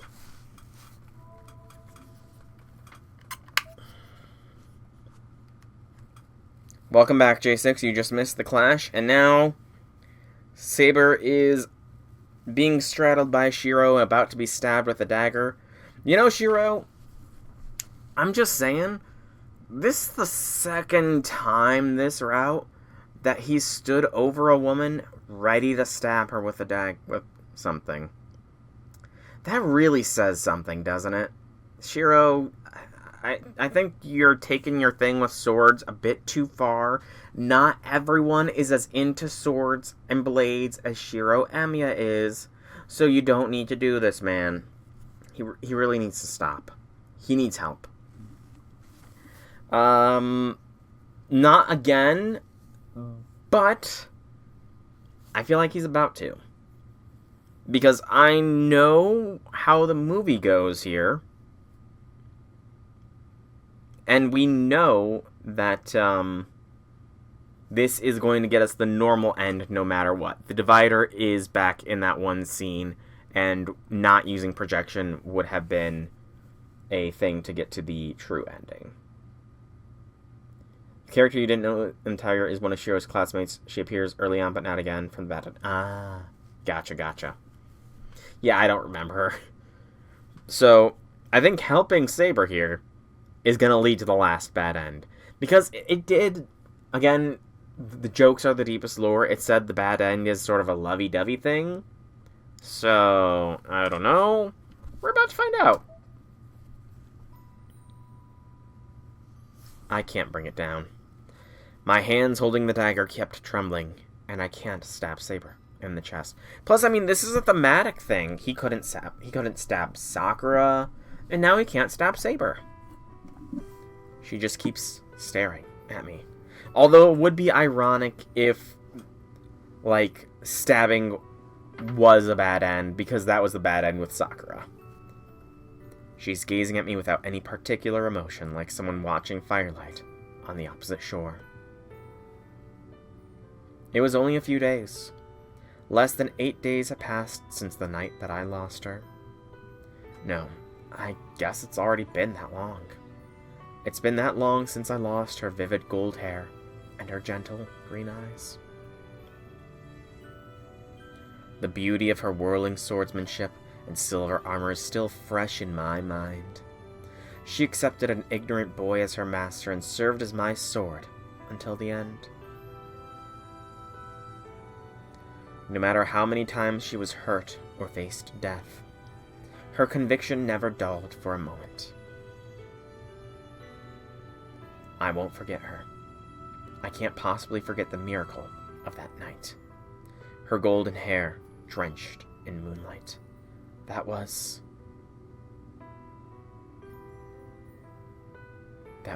an eternal sight that will never be lost, no matter how much she changes. Then I understand. I can't kill Saber. Even though she's a shadow of her former self and covered in sinister magical energy, she's still the Saber who protected me. How could I possibly kill her? I drop the dagger. It plunges not into her chest, but the dry earth.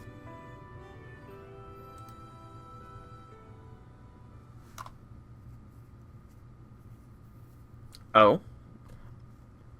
I did not know that. Dang it, I wish I had known, because my brother is, again, very interested in Pokemon cards. I didn't realize that the Pokemon Center website was starting to do ETBs and stuff. Damn.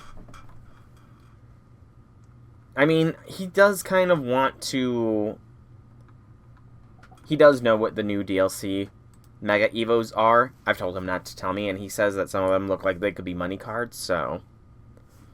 The Black Swordsman says nothing. Her gradually healing body is already fully restored. Her master's magical energy must be enormous. She's recovered all the power she spent on top of her injuries. This is the first time I've hated you. Ooh! Shiro! Bad decision. I understand her hatred. You're telling me to kill you. It's only natural she'd be disappointed. Very well. I'll take your head, as you wish.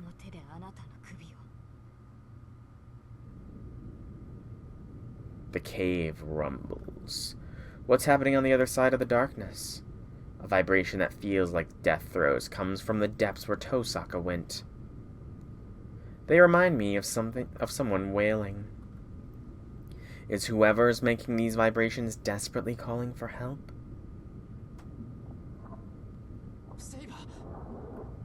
Saber sinks into the ground.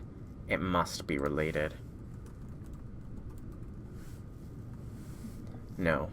Her shadow devours her body. Take my hand. I'm delaying your execution. Sakura requests my aid.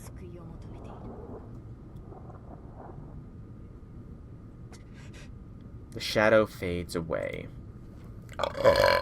Excuse me. It swallowed Saber whole and seeped away into the ground.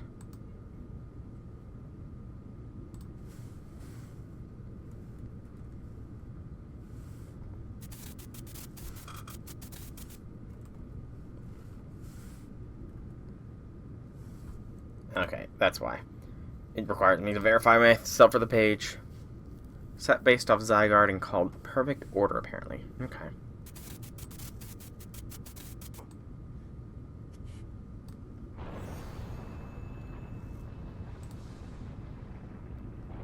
I suddenly wake up. I was sleeping on my knees in a place I don't recognize.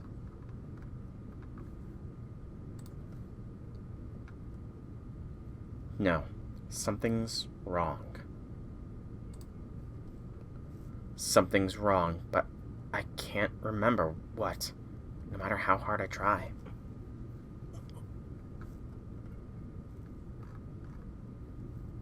I stand up.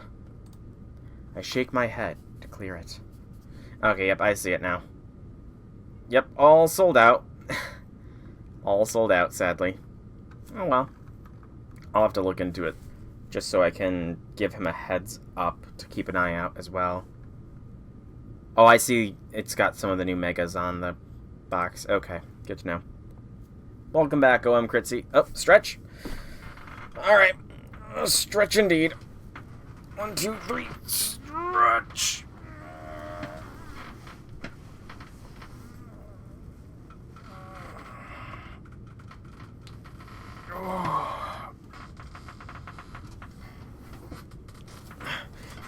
And I'll stand up and stretch as well. Stretch.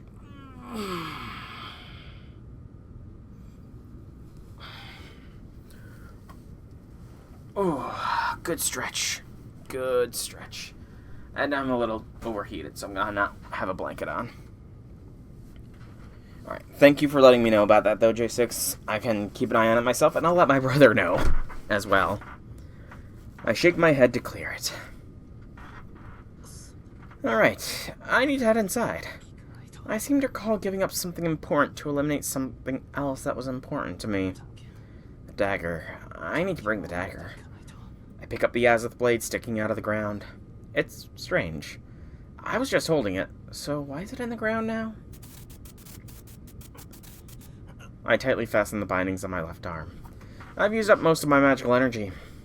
There's some left in Archer's arm, and some left in me. I think I can manage with that combined power, but I'm limited to one last projection. I won't be able to control Archer's arm anymore, no matter what I do afterwards. I'm forgetting something. But I need to hurry on. My body feels hard. I feel like I'm turning into a Tin Man. Someone is calling me from afar. Their voice is unfamiliar. It feels important to me. I walk on in my tin body. After some time, I exit the cave. The vibrations have already stopped. An unpleasantly lukewarm, nauseating wind blows. My left arm hurts. With each step, something carves away my brain's ability to think, like a collapsing building. I leave the black darkness and emerge into white darkness. I mean, yeah, white darkness makes sense. You know, I've stared into the endless white abyss before, so I get that. My body is hot. My body feels like a crucible thrust into a blast furnace. I'm dizzy. The headache doubles. My breath is hot and the air is hotter. The heat is fierce enough to scorch my skin and the air feels rotten and traps in my throat. I was wrong. This is more like being in a creature's intestines than a furnace. This is the final stage. The final destination where Sakura is trapped, where Zauken lurks, where Tosaka was headed. But it's too quiet. There are no signs of any fighting. The white smoke prevents me from seeing Zauken's laughter, Tosaka's trail, Sakura's gloomy face. Seeing laughter. Makes sense to me. I walk forward before I can think about what might have happened. I don't have time or energy for it. My mind only has a limited number of cycles left. I have one projection remaining. I cannot allow any excess considerations to degrade my final weapon.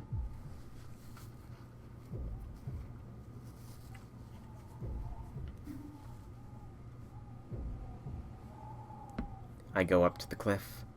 I single-mindedly climb the rocks, trying not to think of anything else.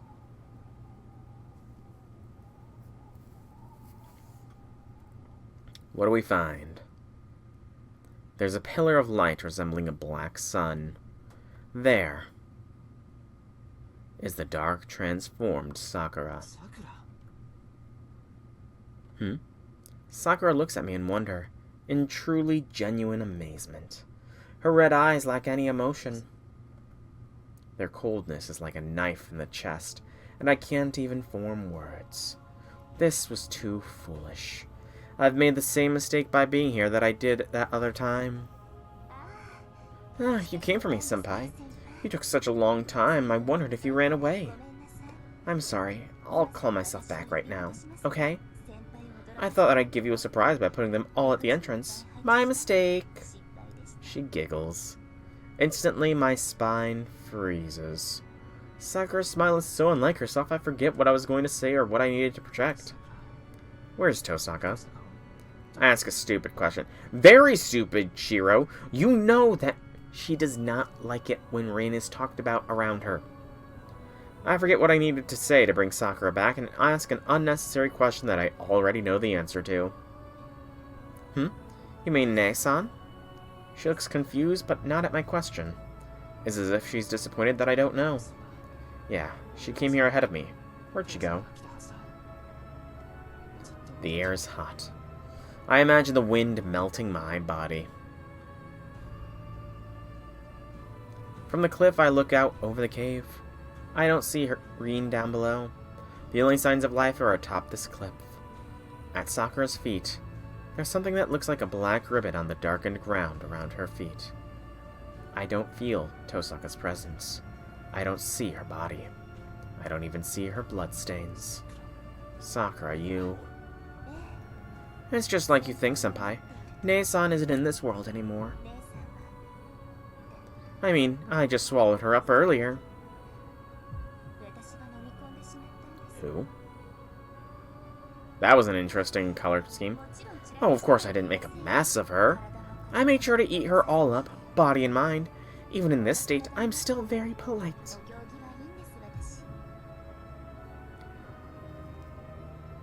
I know it's like washing out the colors, but I can't help but think of like those old 2D video games with this background going on. Does anybody else see that? But Nae-san isn't dead. Even now, she's still suffering inside me. Okay. I'm starting to get more melt feels from this. She was so weak, you know. I'm making her experience everything that happened to me from the very beginning. She broke down crying on the first day. Oh.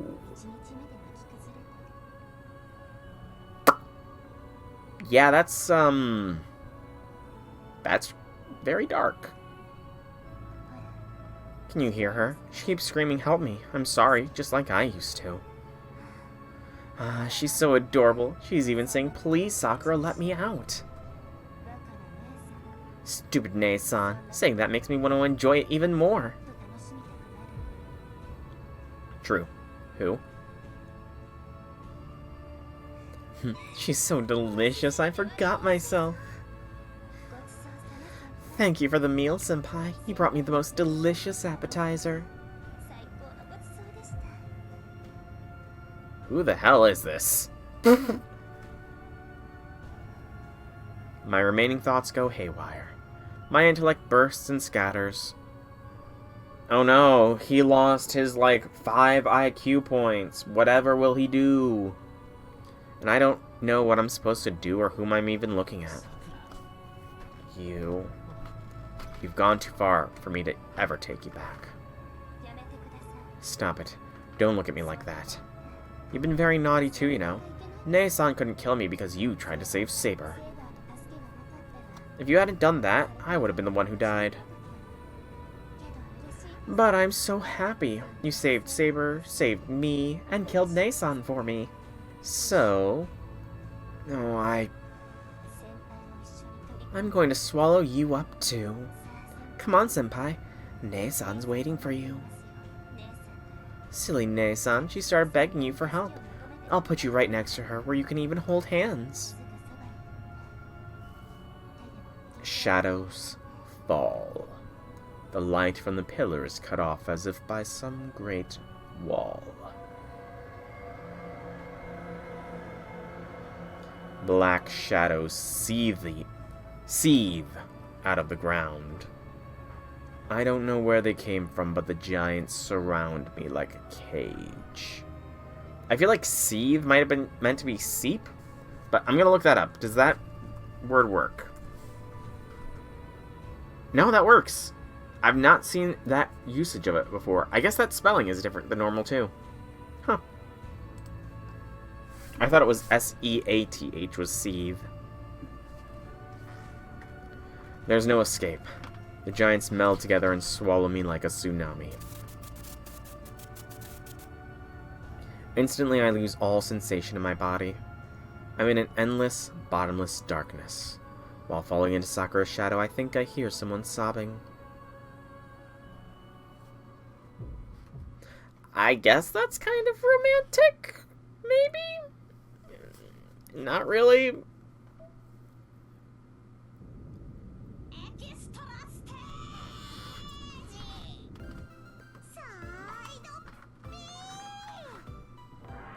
Woo! Thanks for waiting. Welcome to Fate's only lovey-dovey, sugar-sweet ending, which you love, he loves, she loves, everybody loves! Yay, let's all comfort and spoil boys who can't commit. Wait, what's lovey-dovey about this? This really is a stretch, Master. Hey, this kind of suspense isn't allowed. I love it when a monster that's supposed to be dead suddenly comes back to life after the credits, and then we get at the end. Monster's gotta be immortal. Oh, Senpai, long time no see. Good grief, this happened because you got hung up on her. You can only save one person. You made your mind on that before you went to the final battle, so you gotta see it all the way through. Well said, Master. But is there really no ending where you can save Saber? Go play Saber's route. Ooh. Oh, man. That's blunt, but she's right. There isn't a happy ending for Saber and Sakura's route, so Saber fans need to give up. Oh, wow. Oh, poor Saber. Now, this really is the final Tiger Dojo. Thank you for sticking with us through all 40 episodes. Wow, that many? But Taiga, what happens when they collect all the stamps? Collect them all to find out. The main story is almost over, but if there are any Tiger Dojos you haven't seen, it could be fun to use the skip function to find them all. Anyway, thanks for playing. You're almost at the end, so good luck. Yes, thank you so much. It was fun. Now bye-bye. Hopefully we'll see you again once you 100% the game. I mean, this is the last of the Tiger Dojos, so I do have all the stamps. But now, J6, it is the moment you were waiting for. Saber's execution. I don't hesitate. I stare into Saber's eyes and answer her gaze by bringing my heavy arms down. She doesn't resist. I end her life with a precise strike.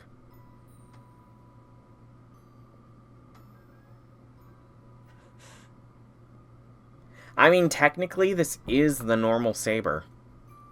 Like, remember, this is not Salter. This is just Saber corrupted by the mud. Salter is a completely different entity from Saber. This is the tried and true Saber. I had memories with her. Even now, I felt the warmth of life from her. Her warmth was always right next to me, and I can never forget it. Also, I'm just calling it out here. It looks like they did make Archer's arm ganglier than Shiro's arm from this angle. It totally looks like Archer's arm is ganglier than Shiro's. That's what I wanted to see. The hand is bigger too. I kill her along with those memories. I gouge out my memories and throw them into a place I can't reach. They'll never come back. I'll never remember her again. I'll never be forgiven for this. I chose this path. I killed others to save Sakura. I killed a girl close to me, who protected me until the very end with my own hands. I'm not allowed to regret or repent. This is what it means to choose to be someone's ally. To protect my ego, to protect the one I love, I'm going to keep robbing others of their precious things. Beyond that, I'll never find anything brilliant enough to make up for what was lost. Saber. For the rest of my life, I'll keep searching for happiness that can make up for what was lost. I can already see that my debts will keep piling up until one day I can no longer move. Yet, pathetic, absurd, and worthless though it may be, I'll take responsibility for what I stole. I don't know where to find happiness. Still, I swear never to give up, even if there's no end to my quest. Thank you. You saved me so many times. My dagger stops meeting resistance. The black swordsman silently stares up at me as she sinks into the black shadow.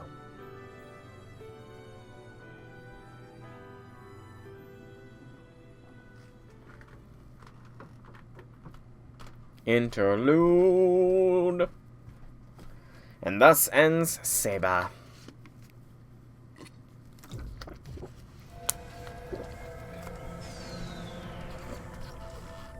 Once more, killed by somebody who loved her. A black wave surges. It encircles her with both arms so that as to not let its tiny prey escape. Is this new music? And the wave comes crashing down.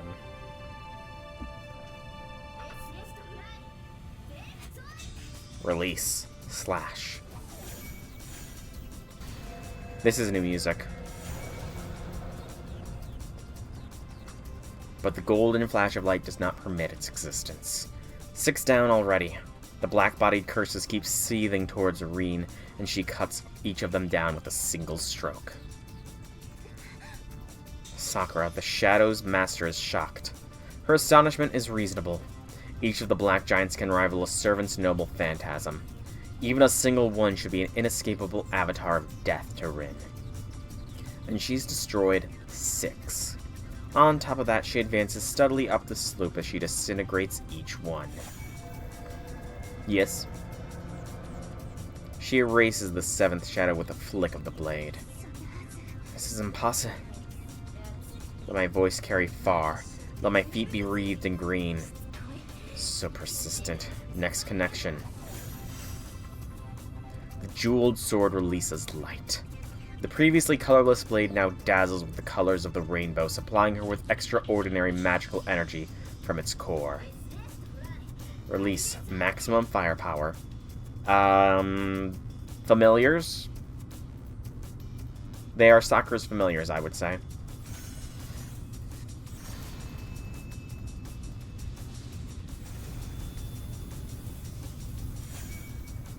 Oh, that's a cool cinematic shot.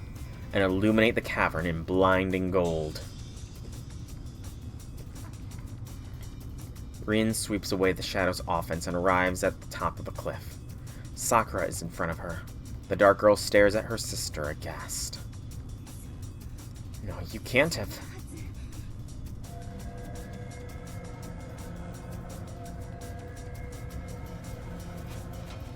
Countless shadows rise in concert with her whispers. Their quantity is incomparable to before. Is Sakura panicking, or is the thing behind her sensed that she's in danger? The amount of magical energy brought to bear against a single human, Rin Tosaka, exceeds 100 million units if it were to be quantified. Another banquet, huh? If anyone from the association was here, they'd faint. You've got enough resources here to last a department for the next century. And what about the way you keep cutting them all down, huh? I can bring out thousands of times of the power that you can. You should have nearly enough magical energy to erase my shadows, so how? How? It's just pure contest of strength. I can't dispel curses, I'm only matching the energy you use to create these shadows with my own. Can't you tell by looking? You're lying. You don't have enough power to do that. No, that light you keep blasting is almost like the strongest servant. She stops herself from saying that it's almost like Saber's Excalibur. That sword, it seems impossible, but it's copying Saber's noble phantasm. It must be some limited function made for destroying shadows that you can use even with your meager magical energy. What? You can't even tell that much? What kind of education did you have, Sakura? Don't make fun of me. That's the only possible explanation. There's no special explanation. This isn't a copy of Saber Sword, nor a magical shadow-slaying blade. This is the jeweled sword Zelrich. It's a Tosaka family heirloom.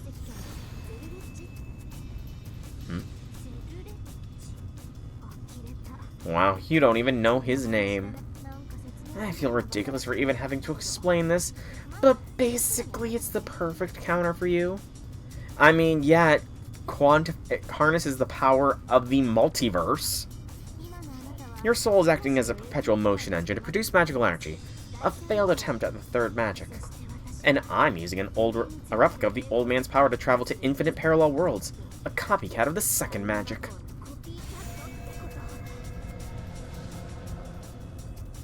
The jeweled sword flashes. It releases light along its arc, erasing the shadows protecting Sakura. Not only that, the mini Excalibur scores the walls with its light and heat, sending tremors through the cavern. It really is just a brutish clash of magical energy. What magecraft, no, what magic is she using? Right now, Rin clearly has a stockpile that can compete with Sakura's magical energy. I guess this won't be a close-up fight. This is actually a ranged weapon, and you're not going to come out of your shadows with your shadows to protect you. It doesn't sound so bad to keep duking it out until one of us runs out of power, though this cave will probably give out before we do. Truth. No, duking it out? You're lying. You shouldn't have a drop of magical energy left. Whatever that sword is, you won't be able to launch another attack. Yeah, then try me. Go ahead, come at me, Sakura. Whatever you do, it won't work. It'll be a rough lesson, but you can consider this your tuition. I'll make you regret how selfish you've gotten just because you got a little stronger.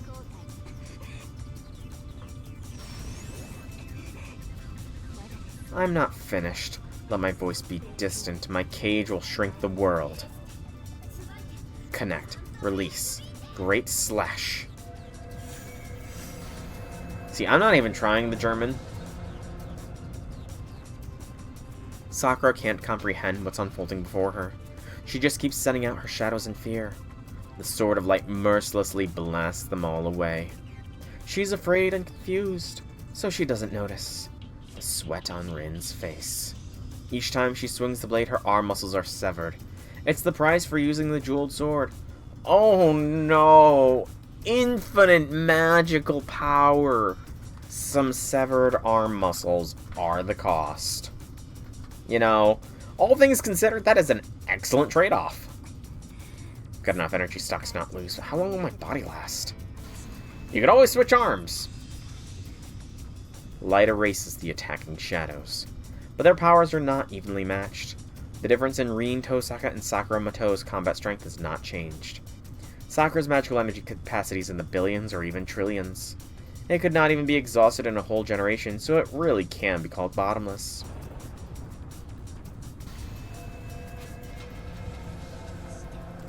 Why, I'm stronger than anyone now. Nobody scolds me anymore. So how are you suddenly on my level? With your magical energy, I should be able to swallow you whole. I told you, you're wrong. Maybe you've got a ridiculous stockpile, but the caster's skill still matters. Get it? No matter how big a reservoir is, the output of a hose is limited by its nozzle size. Sakura Mato's magic circuits can put out just under 1,000 units at once. No matter how deep your stocks are, you can only put out about the same amount as me. I mean, I don't really remember his, the full breadth of Zelrich's lore, but wasn't he a dead apostle before he gained access to the second magic? Because I know he used the second magic to stop the moon from pretty much descending. And the moon is the original true ancestor? I think? Maybe? Or something like that? I can't remember again.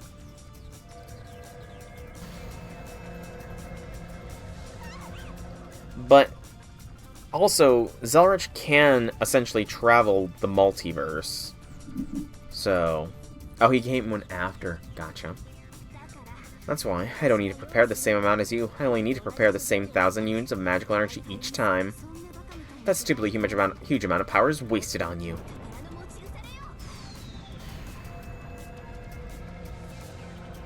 She swings a ray of light. 1,000 shadows can indeed be opposed by 1,000 rays of light.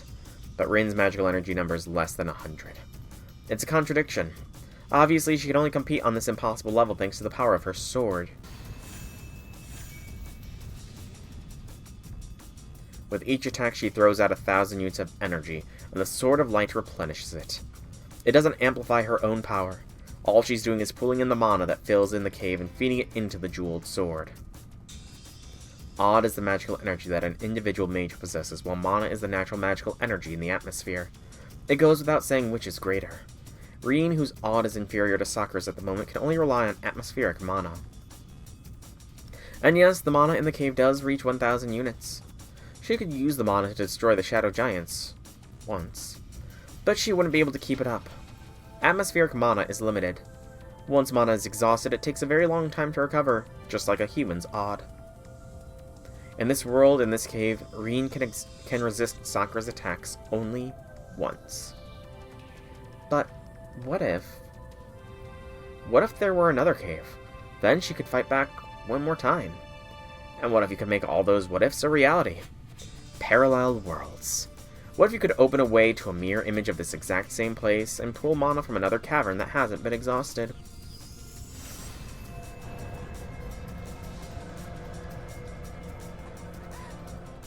It's just as twisted as the Holy Grail. Don't tell me you... That's right, you're not the only one who can draw magical energy from someplace else. But don't get the wrong idea, I'm not as wasteful as you. I'm only borrowing mana from caverns that exist parallel to this one. Each time I'm taking the mana from infinite parallel worlds that are reflections of this one, and slashing you with brute force. Yep, Type Moon, that's what it was. The girl holding the enormous magical stockpile known as the Greater Grail gasps. That's ridiculous. Get it now, Sakura? If you're bottomless, then I'm infinite.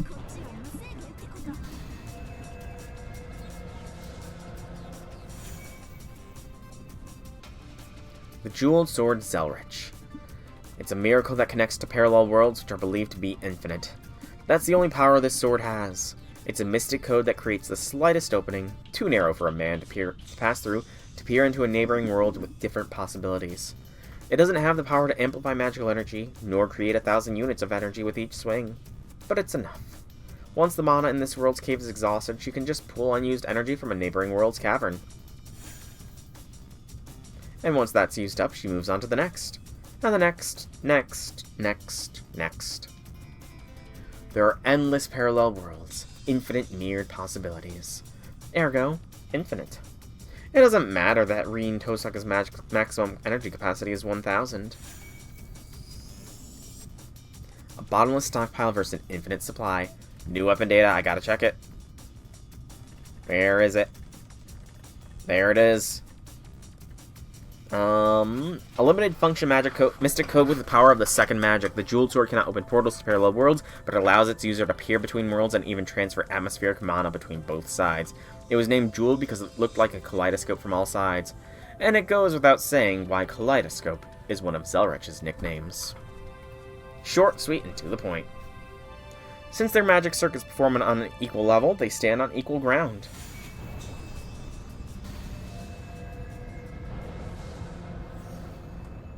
The underground tremors occur for the umpteenth time.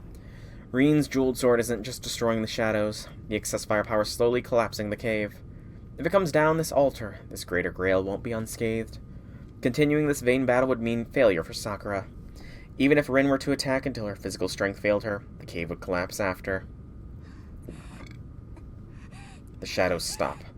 Has she finally understood her enemy? With heaving shoulders and ragged breath, Sakura glares at her sister, who stands there calmly. It'll be the same every time, Sakura. That's the extent of the power you've acquired. I hope you managed to cool your head off a little. Don't give me that crap. It's not fair, Nae-san. Why are you always... The attack and defenses continue. Sakura screams, knowing it's pointless, the comprehension wringing her neck. Such a long time. She screams with resentment toward her only blood relative that has built up over a long time. Probably. That's right, I was jealous of you. I hated Rin Tosaka because she got to stay in the Tosaka house. She was always brilliant, and she was raised without ever knowing suffering. So I wanted to win. I wanted you to praise me just once for being amazing. Why won't you let me even have that? The older sister destroys the encroaching shadows. She grits her teeth, getting a glimpse of her younger sister's heart. Why? Why didn't I have that? We're sisters born into the same family, but I had nothing. They pushed me into the dark bug pit and treated me like a toy every single day. I never have to live like a human being or have anyone say nice things to me. Her hatred. It isn't directed toward herself. Every day I almost died. Every day I looked in the mirror and wanted to die. But I was scared of dying, and I didn't want to disappear on my own. They told me I had a sister. I always believed that my sister would come save me, because I'm a Tosaka child too. But you never came. You didn't care about me. You just stayed pretty and smiling. You never spared one thought for your miserable sister and lived happy life with the Tosakas. Why? We're both sisters, both humans, so why were you the only one who got to laugh? Her hatred isn't directed toward her sister. It's a plea with nowhere to go, directed at the world and herself. True. You said I stopped being human. Of course I did, because nobody's ever treated me like one. My hair and my eyes stopped looking like yours. They changed me into a Makiri mage down in my very cells. 11 years. 11 years, Nei-san. The Makiri teachings aren't training. They never expected anything from my intellect. They carved things into my body and turned me into a tool for using magecraft. They laughed and said the more I suffered, the better of a tool I'd be. You know, who is this they she's talking about? There's only one person, so... They even started poisoning my food. Eating became so painful I was scared to even eat. I guess Shinji could have been part of this as well. I mean, especially with the poisoning food thing. I needed grandfather's permission to even breathe when I was in the bug pit. She's crying. Rain cuts away the shadows clinging to the crying girl. I know it's crazy, but it hurts so bad the more I begged them to stop, the more they did things to me. That's why I'm not as smart as you. I can't do everything like you can. All I can do is take my pain out on other people. A wounded soul. A body beyond saving. And that's... And you say it's my fault? I'm only the way I am because grandfather made me this way. Because our father sold me to the Mato, and because you never came to help me. I didn't become a monster because I wanted to. I'm here because everyone else drove me into a corner. And that's... So... Oh! Rin. Sympathy. And that's supposed to be Rin. Would it kill you to show the slightest bit of sympathy? She doesn't have an ounce of pity for her sister.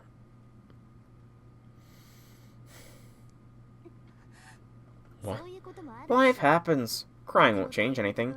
Actually, isn't it a good thing you're a monster now? You aren't in pain anymore, right? Ruthless, cold acceptance. The girl's screams were excessive, but they only sought warmth. And Rin rejected it all. She affirmed the monster. It only happened because you are weak. Her perpetually perfect sister doesn't sugarcoat the words at all. It's because you're always like this.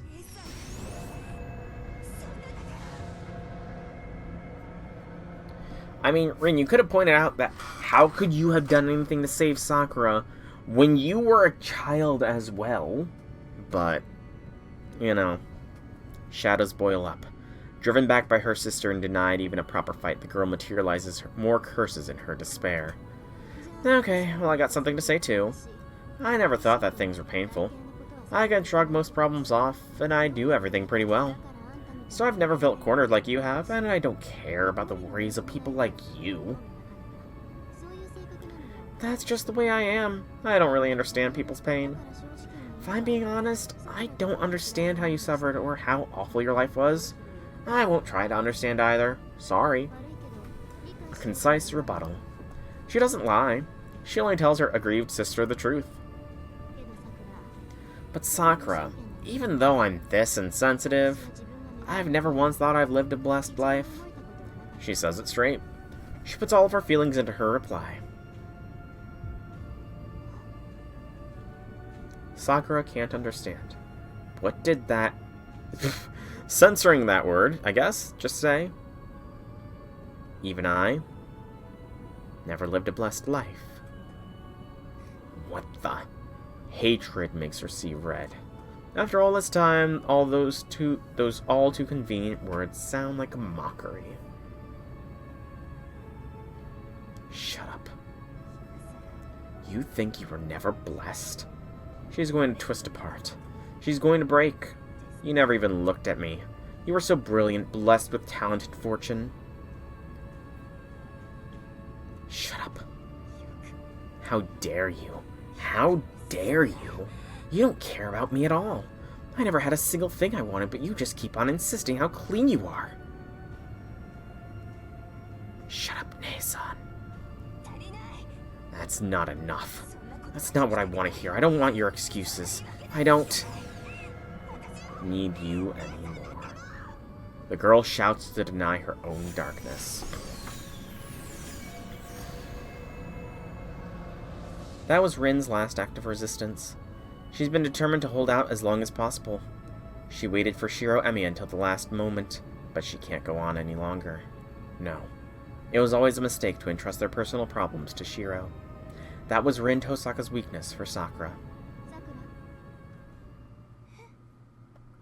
She calls her sister's name in a casual manner, like saying good morning.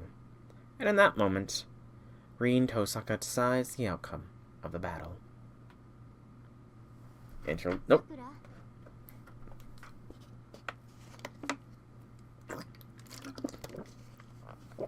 She calls her name and throws it.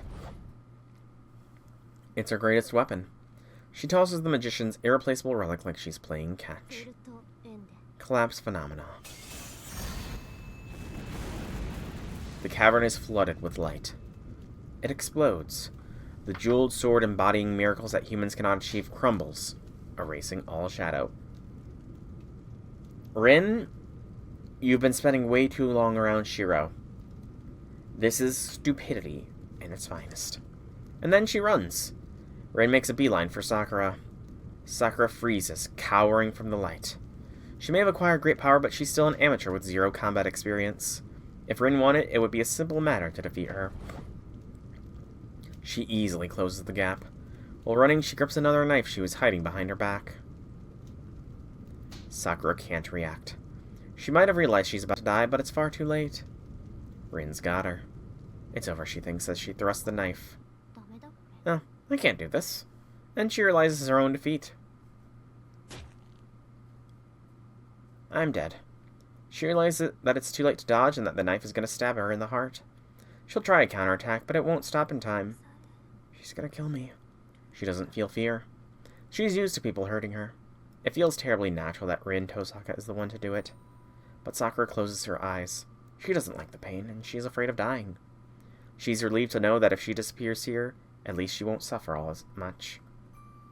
But it doesn't hurt, and the end doesn't come. Instead, she feels something very warm. The moment Sakura notices where it's coming from, her blinded vision returns.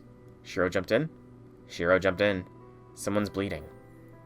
Warm human blood is trickling from her stomach.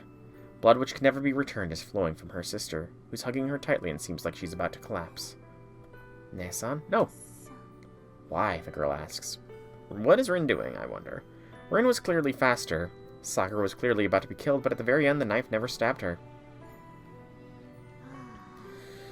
Oh man, I can't rag on Shiro anymore, can I? She murmurs absently. The girl always yearned for this. It's the voice of the sarcastic and merciless, but warm and kind, Rin Tosaka. Rin thinks there really wasn't much to it. In that last moment, she just felt that this was the best thing to do. When she saw Sakura up close, she felt like, I can't kill Sakura, huh? I'm such an idiot. She's amazed at herself. She really does have a knack for screwing up at the worst possible times to have realized such a thing at the last possible moment. Realize it sooner, you idiot. But, well, it is what it is. Rin decides to accept it. Yeah, it is what it is. I can't leave sloppy people alone. I like when things are done properly, so I can't stand it when people aren't rewarded appropriately for trying their best. But most of all, I love you, Sakura. I've always been watching, hoping that you'd smile. Yeah, I believe that maybe the harder my life was, the easier yours would be. That's why I never thought that my life was hard. She hugs Sakura lovingly. It's the embrace of a lifetime between sisters. She gently hugs the sister who just ran her through the stomach, as if discovering long-sought treasure. Warmth leaves her body. She doesn't complain. Rin doesn't regret her death, only that she couldn't save her little sister. Sorry for being such a selfish big sister, but thanks. I'm really happy you wore a ribbon all this time. Then she collapses on the altar like a falling red flower. Her weight is gone. In that moment, her sister disappears along with that mirage-like warmth. But Sakura, even though I'm this insensitive, I've never once thought I've lived a blessed life. No. How much loneliness was behind those words. The girl's suffering was her own. No one else could understand it or release her from it. The hypocrisy wasn't possible. In the same sense, what if the sister she'd always looked up to and believed in was going through loneliness that nobody else could understand? What if that were true? She was her ideal who had everything she ever wanted and was always full of confidence. What if her sister was always chained by something too? Then it would mean the world wasn't weak and bad. She was the only cowardly one for not looking up. And there were people who awkwardly tried to love her. And if Kirei wasn't a bad teacher, and I destroyed it. Where did I go wrong? Everywhere. I wanted it so badly, but it was right in front of me all along. She hugged me so softly and thought so much about me, and I smashed it all to pieces with my own hands.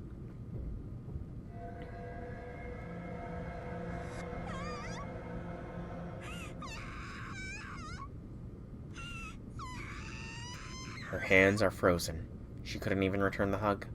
Stained in the blood of the sister who loved her, she furiously curses herself. Now is interlude out? Interlude's out now.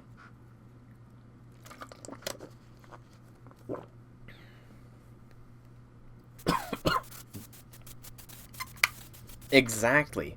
Because he did not intend to teach her properly, he was setting her up for failure. So if he did try to teach her properly, then she would have definitely not failed, but she probably would have grown colder. I hear a sound. Slight tremors shake the cave. I can only barely hear the light and the sound from afar, but the cave is creaking and shaking. Is that thunder in the distance? I wonder about it absently, but I can't remember a time where I ever heard distant thunder. The dagger in my hand began to crumble as soon as Saber disappeared, back into the shadows. It's probably the cost of killing a powerful familiar like a servant. The Azoth blade that Tosaka put her life savings into has crumbled into dust. I tightly fastened the bindings on my left arm. I've used up most of my magical energy. There's some left in Archer's arm and some left in me. I think I can manage with that combined power, but I'm limited to one last projection. I won't be able to control Archer's arm anymore, no matter what I do afterwards. You're right. I wondered what happened to her. I stand up. My body feels hard. Feels like my joints have turned into steel. I bet bullets would bounce off of me now. Are you alright? I can't walk very well. I walk. I'm bleeding. I pretend not to see it. The pain feels like someone drove iron stakes into my legs, but luckily I can grit my teeth and walk through it. Something is making a sound far away. Sounds like something I heard long ago when I was a kid. The fact I can remember things I heard long ago must mean I'm still a kid at heart. I had a lot of interest when I was a kid. I walk up to the wall she got smashed into. Ryder's still alive, but she's beat up all over and most of her magical energy is spent. She probably can't move right away. She should take a break. I'm going on ahead. Catch up later when you can. I mutter at the fallen rider and turn to go deeper into the cave. You're more of a slave driver than I expected. Looks like she's conscious. Ryder can't stand up right away, and she looks up like something's very bright. Sorry, I know I'm leaning on you a lot. Take some time to recover and then catch up. Yeah, I'll be right there. Don't worry. Ryder won't push herself too hard. She knows that she should take her time to properly recover instead of forcing herself to get up. She isn't reckless like me, so it's so reassuring. Excuse me. The tremors are happening more often. I can't waste time here. I go after Tosaka, though I can't move my body very well. I'm getting breathless. I use the wall to support myself as I move forward. My pace isn't bad. My body just feels stiff, but it shouldn't get in the way once I get used to it. Something comes out of my mouth. I pretend not to notice it and wipe my lips. My thigh muscles go snap and feel numb. I nearly trip over. I'm pretty sure I hear a snap. My clothes are torn from the inside, and I can see gaping wounds. I do my best not to look at them and keep walking. I'm close. A lukewarm wind brushes against my body. Here goes. I clap my cheeks and start running. Now we can suddenly run! I leave the darkness. A wasteland I've seen before spreads out before me, filling my vision. No, not quite. I haven't seen this sight before. That didn't exist in the wasteland I saw in Ilya's record.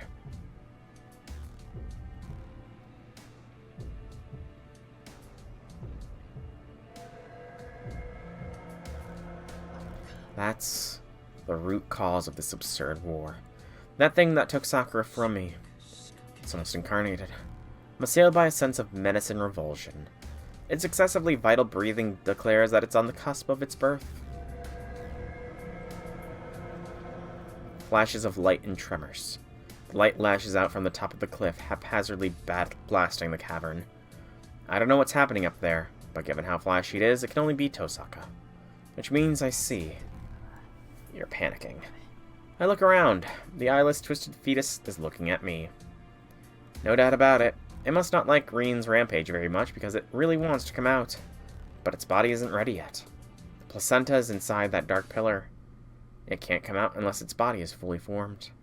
That's why it's worried that Reen will destroy its placenta, and it's rushing to finish its body. It wants to be born in this world as a servant with a flesh and blood body. Not on my watch. I run. I see a desperate clash of light and dark. Once I get close enough to make out Sakura and Tosaka fighting, time stops in the cavern. An enormous source of light blinds me enough to feel that way, and... Ne-san. I hear a childlike wail and the world begins to shake violently. The light didn't destroy the chamber walls. This is destruction on a more fundamental level. It's the frenzied squirming of a giant shadow attempting to come out. That was... A horrible chill runs down my spine. I have an ominous feeling. Sakura's wailing voice prophesies as the worst thing I could see. I run. Breathing wildly, I scramble up the cliff using affected limbs. The tremors won't stop. Boom. Somewhere in the wasteland, I hear a large boulder fall. I don't care what's going on behind me. Covered in dirt, I single-mindedly climb the cliff. And a scene that I was too late to stop is burned into my eyes. The ground is shaking. Tosaka sprawled face down and I can't see her face. She resembles a large flower falling from its stem. Senpai. I look up. Beyond Tosaka, I see Sakura berating herself and backing away from her bloodstained sister.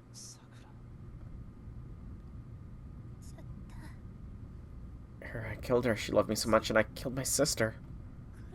Sakura isn't talking to me. She's in denial. She did this. In a near craze, she hates herself with all her heart. Herself for soaking in Tosaka's blood. Herself for being corrupted. Herself for connecting to the shadow. I was a fool. I'm sorry. It was just so painful. She told me not to. Always told me not to lose, but I didn't understand because I'm stupid, and Senpai believed me, but I kept betraying. The shadow binds Sakura.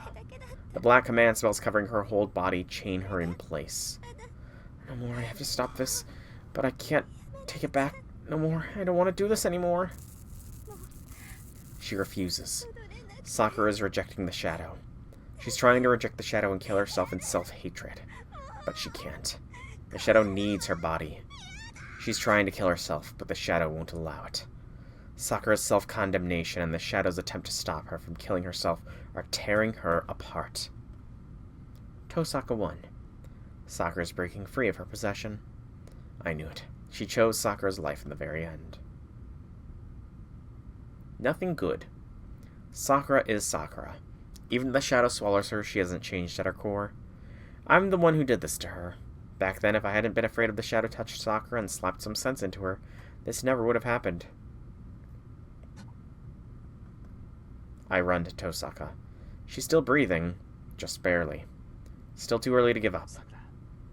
Rin isn't dead yet. That's right. She isn't dead. We can still save her. No, we will save her. You and I need to save her. Isn't that right, Sakura? Light returns to Sakura's eyes. The shadow's hold weakens. Finally, she recognizes me and Tosaka. Sighs in relief and... No, you had to run, senpai. Desperately holds herself back. I shield Tosaka with my body and take the shadow's attacks on my back. No, that wasn't me. Shadows spill out one after another from behind Sakura. You gotta be kidding me. It's not even born yet, but its sense of danger is first class. I know it's that sore loser behind you. It doesn't want me to take you, so it's throwing a tantrum. Just hang on. I'll give it a good punch and take it away from you. I walk towards Sakura. No, stop, senpai. A shadow grazes my cheek. It would have taken my head off, but Sakura's shout seems to have changed its trajectory. Sakura hugs herself like she's trying to hold something in. But the shadow doesn't disappear. They keep increasing in number. She's crying. Sakura is sobbing. Not because the shadows are eating her and causing pain. She's crying in frustration that she can't keep the shadows under control. No, I can't hold them back. Nae-san warned me, but I lost them. I wasn't strong at all. I'm a crybaby, a coward, and a horrible person. I take another step forward. A shadowy spear grazes my cheek again. Stop. Why are you coming this way? I'll kill you if you get any closer. I take another step. I place my right hand on my left shoulder. Why? Run away. Please run away, senpai. Take Nae-san and get out of here. You can forget about me. I'll make sure I die here. I'll make sure I die all alone. I don't want you to see me like this, senpai. The shadow binds her more strongly with each step I take. My advance is hurting her body and heart. Why won't you do what I ask you to? If you come any closer, I won't be able to hold it back. I'll kill you before you can kill me. That won't happen at all. I'm gonna get you out of here and save Tosaka. I already told you that, Sakura. Are you still saying that, senpai? Please stop. I'm beyond saving. No, I shouldn't be saved. I don't deserve to live. One step. A shadow hits me squarely in the stomach. It isn't a stab, it's just a dull punch. Sakura did it out of her own will, to push me away. Did you see that, senpai? This is who I am now. I can't leave this place anymore, and this child won't let me go. And even if I did, I've killed a lot of people. So many people. I've even killed my own brother and grandfather and my sister. What's someone like me supposed to do now? I can't get back what I've taken from them. I've killed too many people. Are you still going to tell me to live despite all that, senpai? I see now. She's on a path of no return. Sakura feels like she's trapped by sins she can't atone for. She thinks there's no salvation.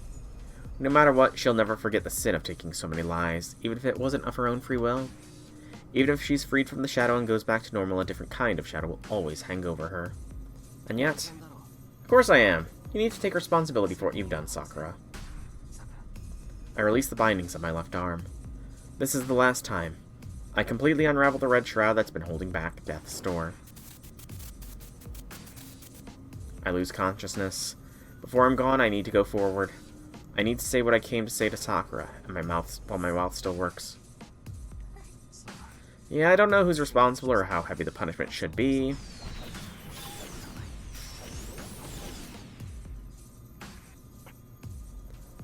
Shadows strike at my shoulder, chest, left leg, and stomach. They get deflected and fail to pierce me, throwing up a shower of sparks. But I'll protect you. I'll protect you from everything people blame me for. Even if it's hypocritical, I've always tried to live up to the ideal of protecting the people I love.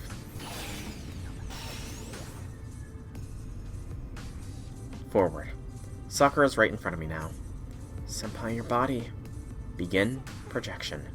Only one item comes to mind. Shiro Emiya devotes all his remaining magical energy into its replication.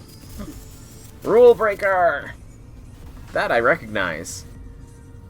I knew it had the dragon shape. I didn't mix it up with the Azith blade or anything. My final projection. I raise a dagger of contract breaking. I can't see Sakura's face very well. This is your punishment. It's gonna hurt, so grit your teeth and bear it. I hear her suck in her breath. And then, Sakura says yes and exposes her chest. Okay! This is not the kind of time for that, I'm sorry. Like this is gonna be her final punishment. Hey, he's a porcupine! Let's go home, Sakura. Cut your ties with that guy. In a breath, I stab her in the heart.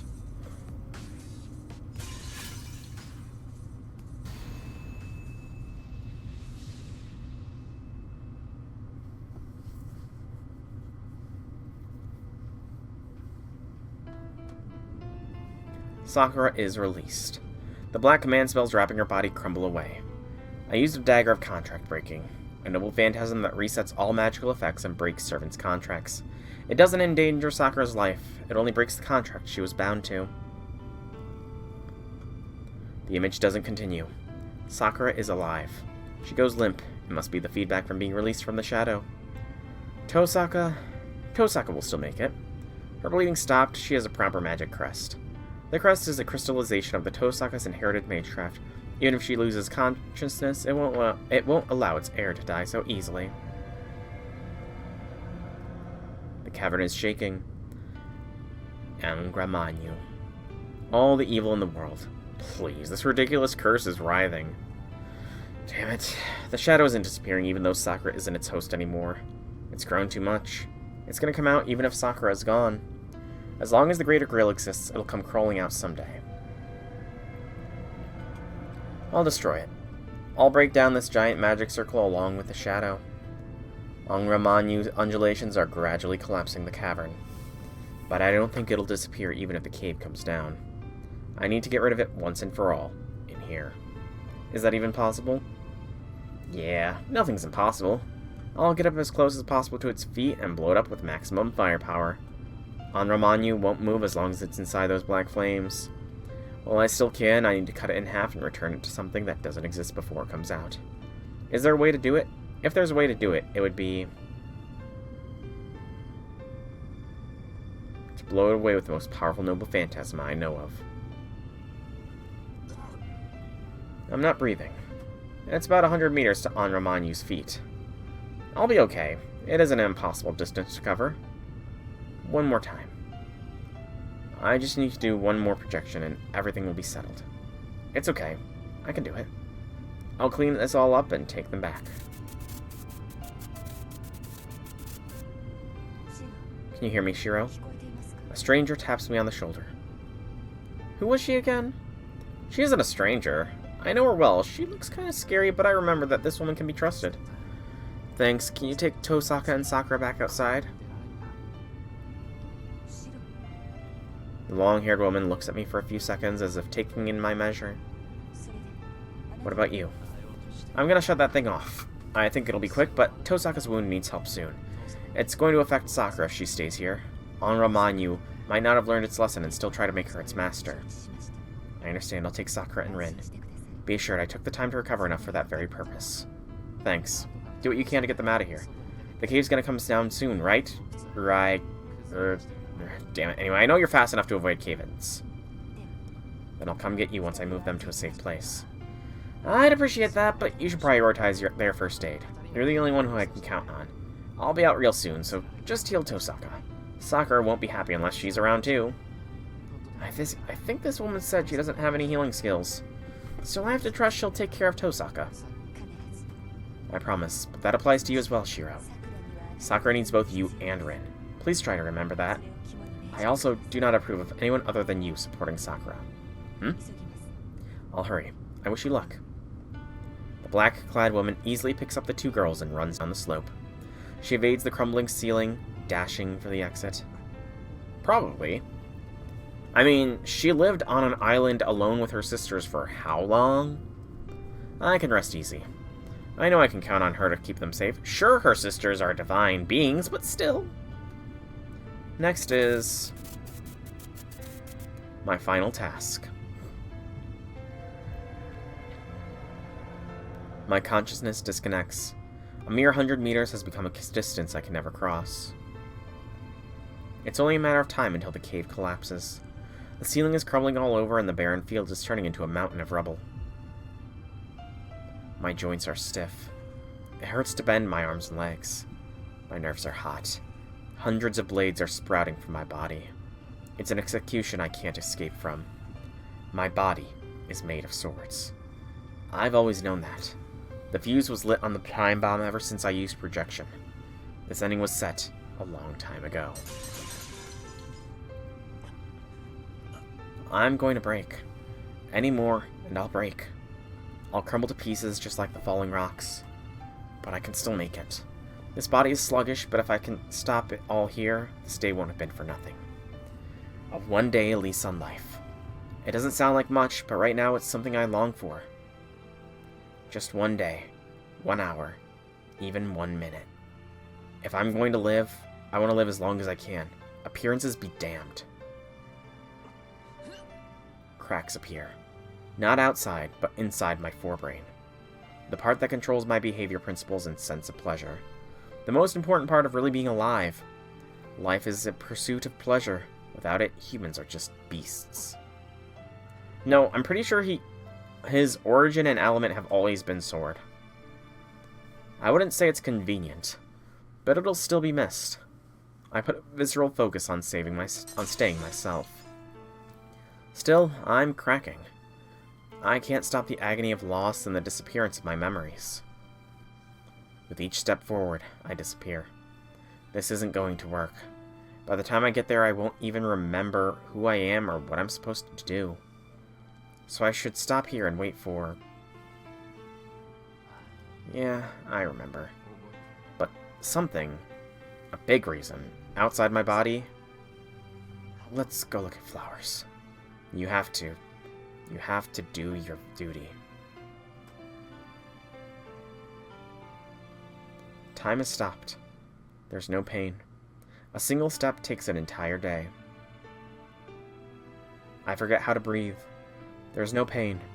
I spend a whole day without taking a single breath. I lose all meaning. There's no... What's pain again? Living switches to non-living. I see. I see what you mean, J6. I stop. I catch myself on a wall as I fall. It's a very small, a tiny foothold contains my entire existence. It won't hold. My foothold crumbles. I lose my behavior principles. I lose my driving motivations. I lose my raison d'etre. I don't feel afraid. I've lost what and whom I exist for. I'm not alive anymore. No matter what the reason was, my arms don't move for it. Words come out. My neocortex and the other 3 portions of my cerebrum, never mind my speech center, disappear, but something still remains. My body is dead, but my soul is still here. I weave 8 counts. The burden shifts from my body to my soul and meaning. That's how Shiro Emiya died. The shape that stands up is no different from a machine. It has the function to swing a sword, but its husk is a husk without a will to move it.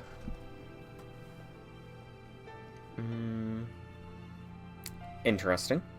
But even without a man-made mind, in this world there are many machines that dream.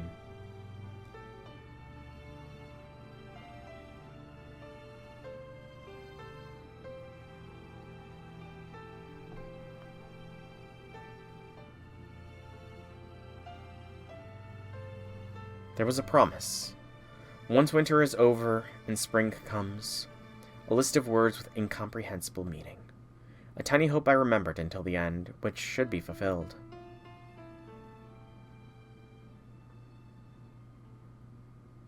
Indeed he is. And that's a sucky fate, to turn into swords.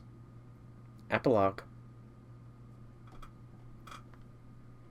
So, I'm curious as to what the normal ending will be, because again, I've seen the Heaven's Feel movie, so I know what the true ending is, but...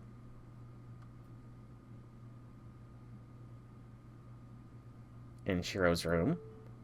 And then I wake up. I don't feel tired. My mind and body are refreshed like they belong to someone else. Senpai?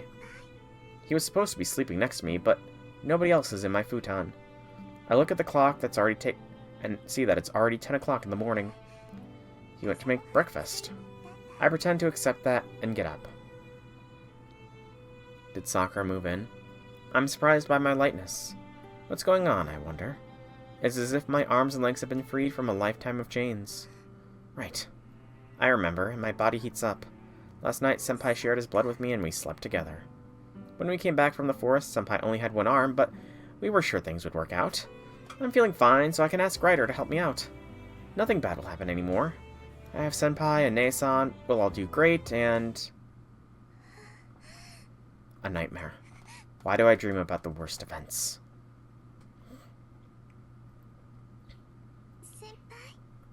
The breeze coming in feels nice.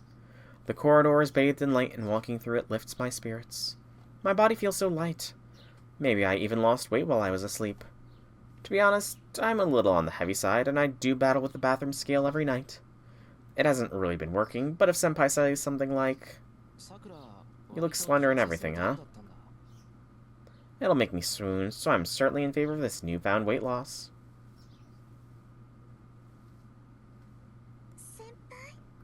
My body really feels so light and relaxed. It feels like the world is changing with each step I take. My body is so light. The air is so beautiful. The pulsing is so warm. It's like I've been freed from a poison permeating my body. Like the worms grandfather implanted in me. Like the black mud sticking to my heart. Like the awful dreams lingering in the back of my mind never happened at all.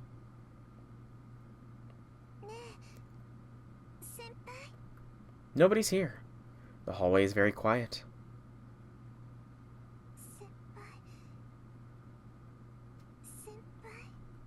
Nobody's here. The sunshine is warm.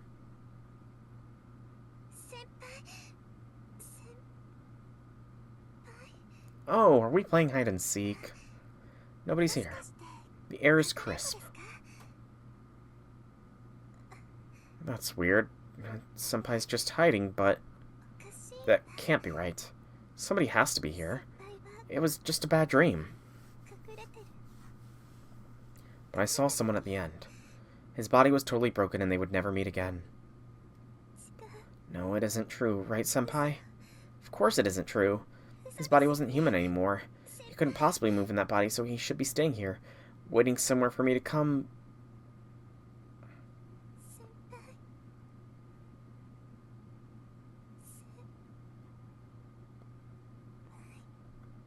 But the calendar in the living room shows that it's already been over 10 days. It's the end of February. No. I collapsed to my knees. I understand everything now. No, I knew as soon as I woke up, but I pretended not to. Come out. Please, come out, Senpai. I can't do this myself, Senpai. I can't go on without you.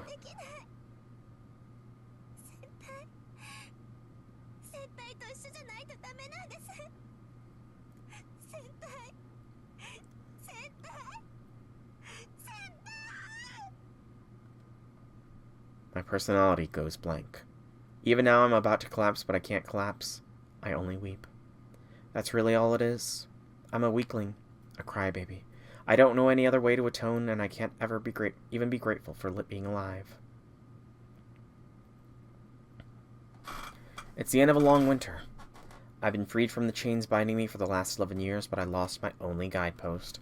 So, I'm gonna take it as it took Shiro's body 10 days to reach the base of the Grail, and finally Excaliblast it to destroy it. That's what I'm going to interpret her just now feeling like about.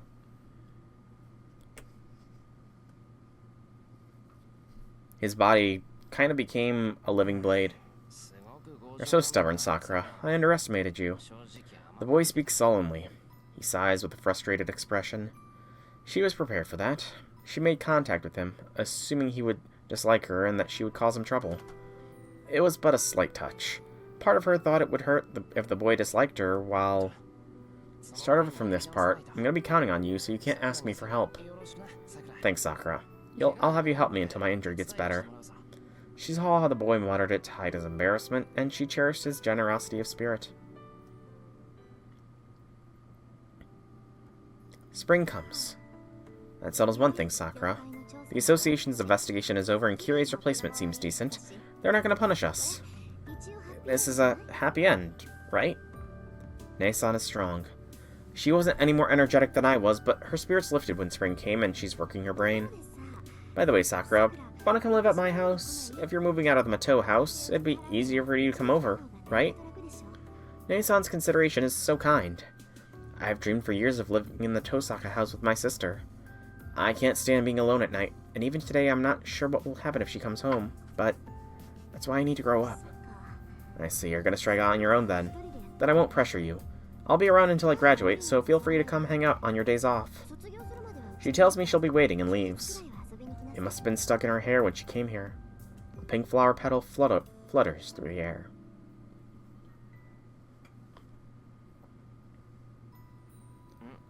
Is this your first time cooking, Sakura? It wasn't, but I can't say I was familiar with it yet. I did my best to read a lot of books before I came, and I was about average in cooking class. To tell the truth, though, I was very, very afraid to have anyone eat something I cooked. No, I can make simple things. That's not what I meant. Well, you'll learn as you go. Okay, I'll start from the basics. Here, careful, it's hot. The basic dish was rice balls. We took steaming hot rice and squeezed it together. I thought he was making fun of me. I sulked a little, thinking that it was beneath me. But when I looked up, I saw his face was deadly serious, and I couldn't feel upset. And then... Okay, let's trade. I'll give you my rice ball, and I'll eat yours. He took the rice ball I just made and stuffed his cheeks with it right in front of me. He gobbled up something I made, and put his hands together in thanks. I don't know what he was trying to tell me, but the next day I didn't feel as self-conscious about my cooking, and I wanted him to eat it and thank me again. Spring comes. Are you sure, Sakura? It would help us out a lot if you took over, but... I earned a surprising amount of money from selling the Matou house. It's more than enough to maintain this one. I asked Miss Fujimura's grandfather to give me the deed to the property, and decided to keep this place the way it is, no matter what happens from now on. I'm happy you care so much. Look, Sakura, Shiro isn't coming. I shake my head. Miss Fujimura's shoulders drop in resignation. Alright, I'll leave this house to you. She smiled like a mother and left the Emiya house. Aww. Gotta imagine Taiga's beat up inside as well. This is kind of a tough memory for me. Once this commotion is over, let's go someplace far away. You've never taken a vacation anywhere, have you? It could be fun to go on a trip. He said there was nowhere we couldn't go if we put our minds to it. It was so pure that I laughed. Okay, it's a promise. Once you get better and this is all over... Oh, that promise.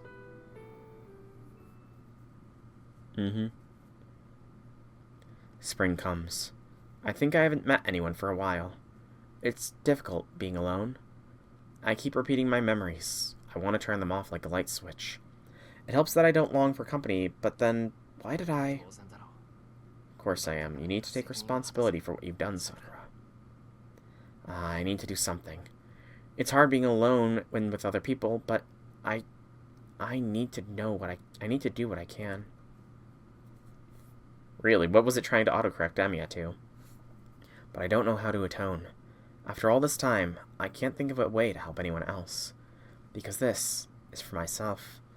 I've been growing one flower every year for that promised day.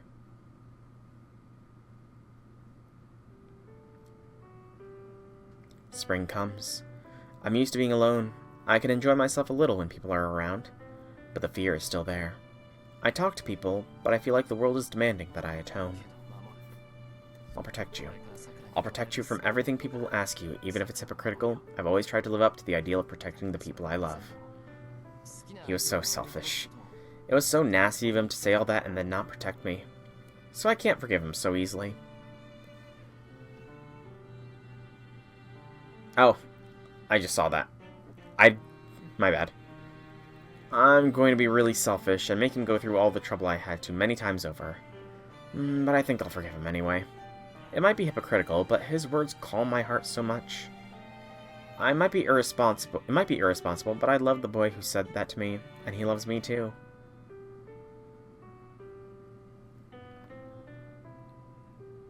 Spring comes. Spring comes. Spring comes. Spring comes. No one comes to visit. I'm not sad about it. But sometimes I feel so calm waiting for spring to come that I wonder if I'm still sane. I'm not sad because something is absolute. Because I believe that something will happen that makes up for the suffering. I only have one worry.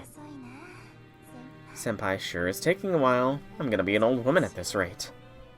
I pray that I can stay healthy until that day comes.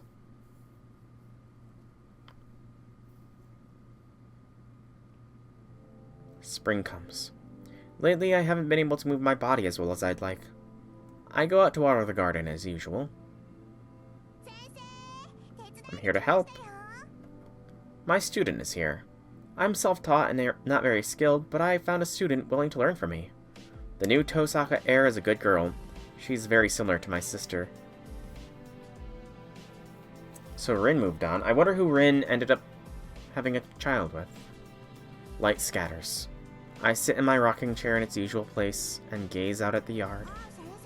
Please don't sleep, okay? I want to hear more stories when I finish. That brings me great joy. All I can remember are words now, but words only need to be spoken in order to become stories. They let me relive nostalgic days. You smiled. I love it when you smile. You're so beautiful, unlike my greedy grandma. Ooh. Okay, so yeah, a lot of time has passed. The sunlight is warm. Time flows gently, and sometimes torturously. I keep planting seeds in anticipation of that promised day. Flowers of redemption. I'll keep waiting for spring until my sins are forgiven.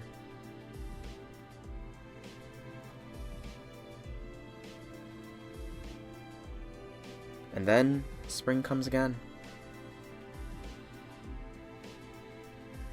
The years pass by in the blink of an eye. I close and open my eyes. The hill is covered in cherry blossoms.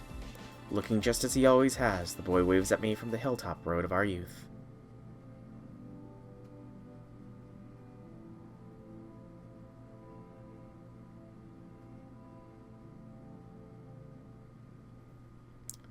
That is very much a bittersweet ending. Like, holy cow. That is honestly really bittersweet. That's not even sweet. That is just like a depressing end.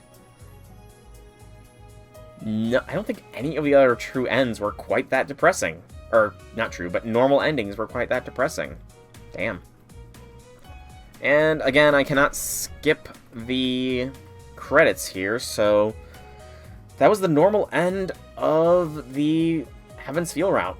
There is still the true end, obviously, but I don't think I'm going to be getting to that in today's stream.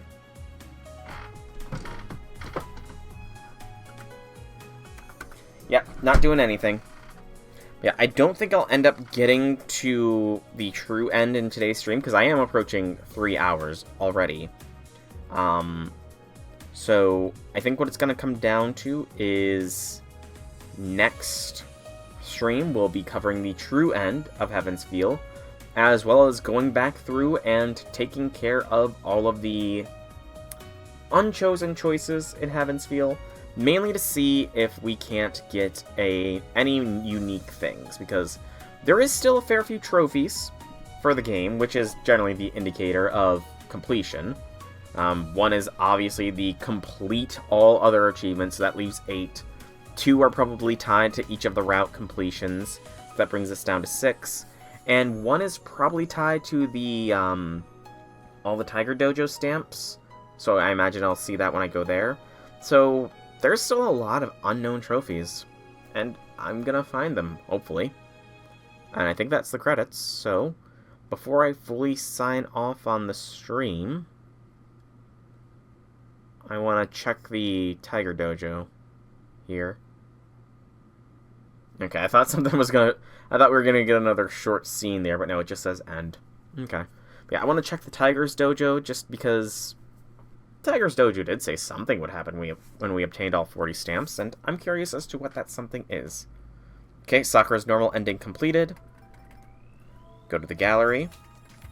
Flowchart. Not flowchart. Ending list. Gow! The tiger is awakened. Fully now. Although, I feel like we've already seen 3. I'm pretty sure I've already seen the 3 before, so we're gonna let this play, though. I feel like I've seen this one already. This unlocked when yeah, this one is the one that unlocked when I got 30 endings, because Sakura's about to start jumping on the bed. So this is nothing new.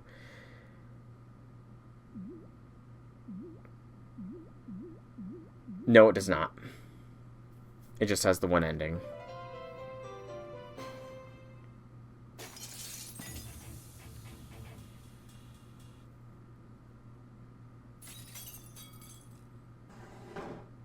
Yeah, so that's nothing new, unfortunately. So yeah, I'm guessing that I need to get the true end for Heaven's Feel in order to make the tiger not just be going Gao anymore. That's my guess, unless... Oh, nope, I can click on it. Okay. That was... We're pressing Gao. Okay. Unexpected scene. Okay, good work. Congratulations for fully completing the main story and completely filling the Tiger stamp sheet. Congratulations. Welcome to Tiger Dojo SP, a special place for those who completed the really long main story and fully conquered the Tiger stamps. You pretty much played through the entire game, so I really have nothing more to say. Yep, now you can go wherever you want, sir. Yep, you can now say goodbye to the button-mashing hell. Anyway, we're on a retreat at the Einsburn Secluded Hot Springs Resort, Valhalla Hot Springs. The Einsburns have a hot spring resort. That's not too surprising. What do you think, Taiga? How's the water temperature? So good. So relaxing. I feel like I let myself relax too much, I'll head straight to heaven. Right. The benefits of this hot spring include relieving fatigue and sending souls off to the other side. If you let your guard down, there's no coming back. Huh? I think I just saw a beautiful field of flowers. That was a close one. You shouldn't fall asleep in the bath. Anyway, the Tiger Dojo has reached its grand finale. To wrap up the story of fate, we're going to hold a post-mortem meeting to reflect on what we've done. I really don't want to get lectured at the very end. We're at a hot springs. Let's just stick to reminiscing. Huh? Is a little girl admonishing me? But you're right, the hot spring feels really nice, and it's the lion's job to hold a post-mortem meeting. Yep, I'm reflecting on my own actions. I'm not going to bother thinking anymore, so let's just look back at what we did. So what was your favorite part of the main story, Ilya? Me? I'd say the part where I was killed in the Rin route. There originally wasn't a cutscene there, but they added one later on. Huh. That's kind of morbid. Oh, you mean the part where your heart got ripped out? Yeah, that made my heart skip a beat. Why don't you just hurry off to heaven? I was talking about the cutscene with Berserker and me. By the way, the scene Taiga's talking about is the cutscene that was mysteriously made out of the blue, even though it was at the top of the list cut out. Oh, is that so? I don't get it. So the developers kept the cutscene that was poor in taste, but the scene where I transformed through the power of Babylonian god and went toe-to-toe with Anramanyu was cut? That doesn't make sense.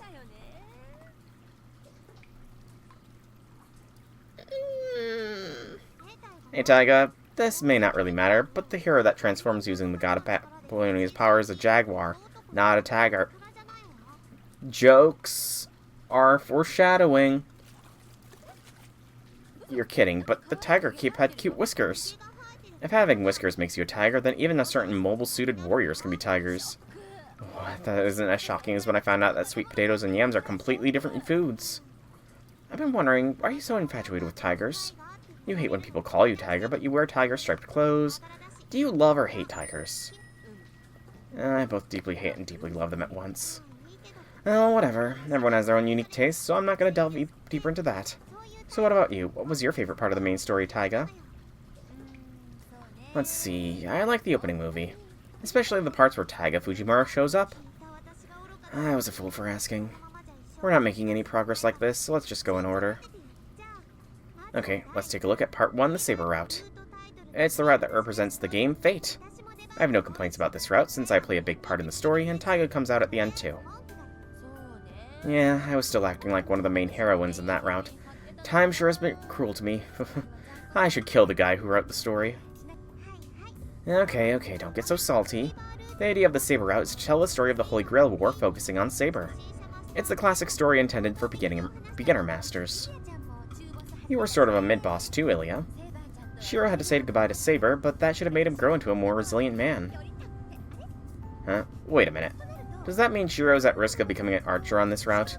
Is that a big risk here? I did not anticipate this to be so long, by the way. That'll depend on how Shiro wants to live his life. I don't think it's likely there. Besides, he has me by his side. I see. With a little devil like you by his side, Shiro's on the path of evil.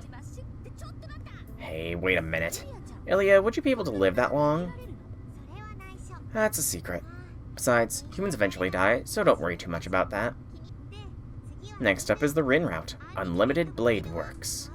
The story is more of an ensemble story, and it's more focused on the servants. And if I'm being really honest here, we hardly play a part in that story. Ilya dropped out midway, and I was treated really poorly. Your very existence is poor. The truth hurts. But Tosaka hardly made a mark, considering she was the main heroine. Seems like Archer stole all her thunder. Kinda true. That can't be helped. As the title, Unlimited Blade Works, suggests, Rin's route is also about Shiro. Fate and Unlimited Blade Works are two sides of the same coin. Shiro is the protagonist of this game, so the main story has to focus on him. He's a pretty complicated guy. I see.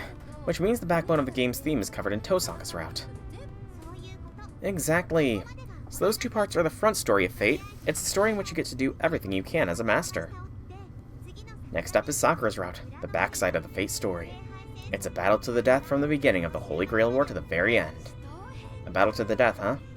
Yeah, Sakura's route really did have the most deaths. This route was supposed to be the shortest, but it ended up being the longest, and that's no joke. If only that route had been shorter, Ilya and I could have had our routes.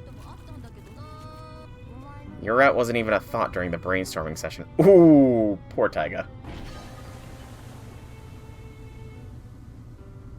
Anyway, Sakura's route was full of twists and turns. What did you think of it, Ilya? Can we call this the grand finale?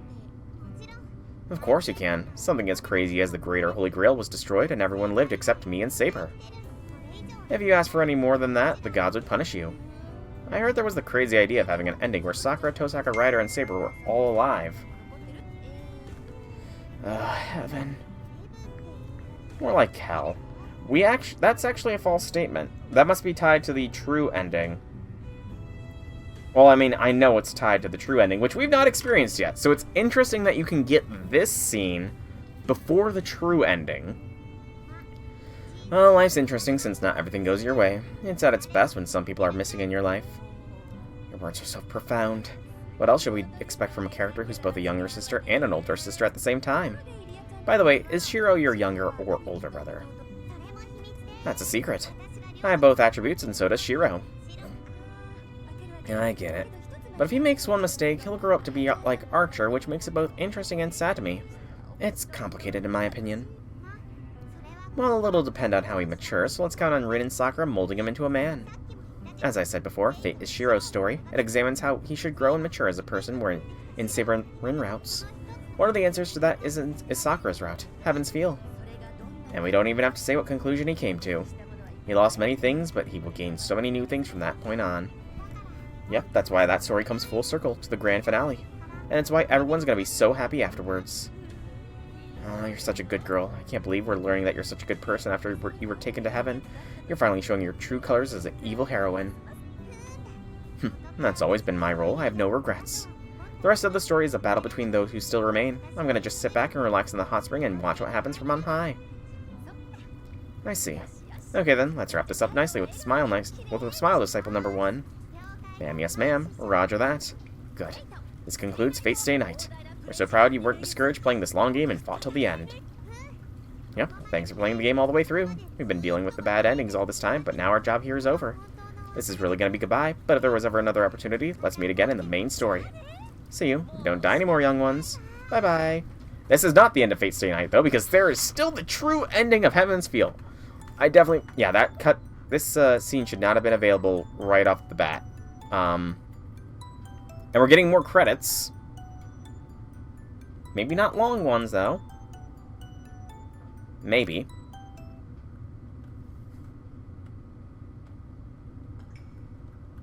It's just a white screen. Hey, by the way, Elliot, did you say you can watch what's happening from up here? I did. I said we can watch over the world from here. Wait, don't tell me this hot spring is... heaven? This is not an elegant way of ending things. We watched the Tiger Dojo special. There we go. Alright. So, I think that is going to be where I call today's stream. We got through nearly everything. The last stream of FSN will cover pretty much getting the true ending of Heaven's Feel and then going back and running through all of these unchosen dialogue choices. I can't imagine it's going to take too long. Excuse me, but that means that we will be done with FSN before long. So, for now, I've been Soul Dragon. I hope you've all enjoyed today's stream. If you have, leave me some feedback in whichever way you so see fit. If you want to check out more by me, be sure to check out the channel here on Twitch or YouTube. Same name, same game. There is plenty of content for all to enjoy. Look, heartbreak with Ilya, but it's because we chose the different thing. Brain is fried here right now. Words are escaping. Oh yeah, if you are watching this on YouTube, sorry. Please be sure to drop this video a like, comment down below if you have anything to say, subscribe to the channel. It helps out me by giving me support and helps you by letting you know when new vids come out. And if you want to check me live, you can always check the description down below. There are links to the Twitch and Discord where you can follow or join to get those notifications. But once more, thank you all so much for coming out. I hope you enjoyed. Have a fantastic evening, everybody.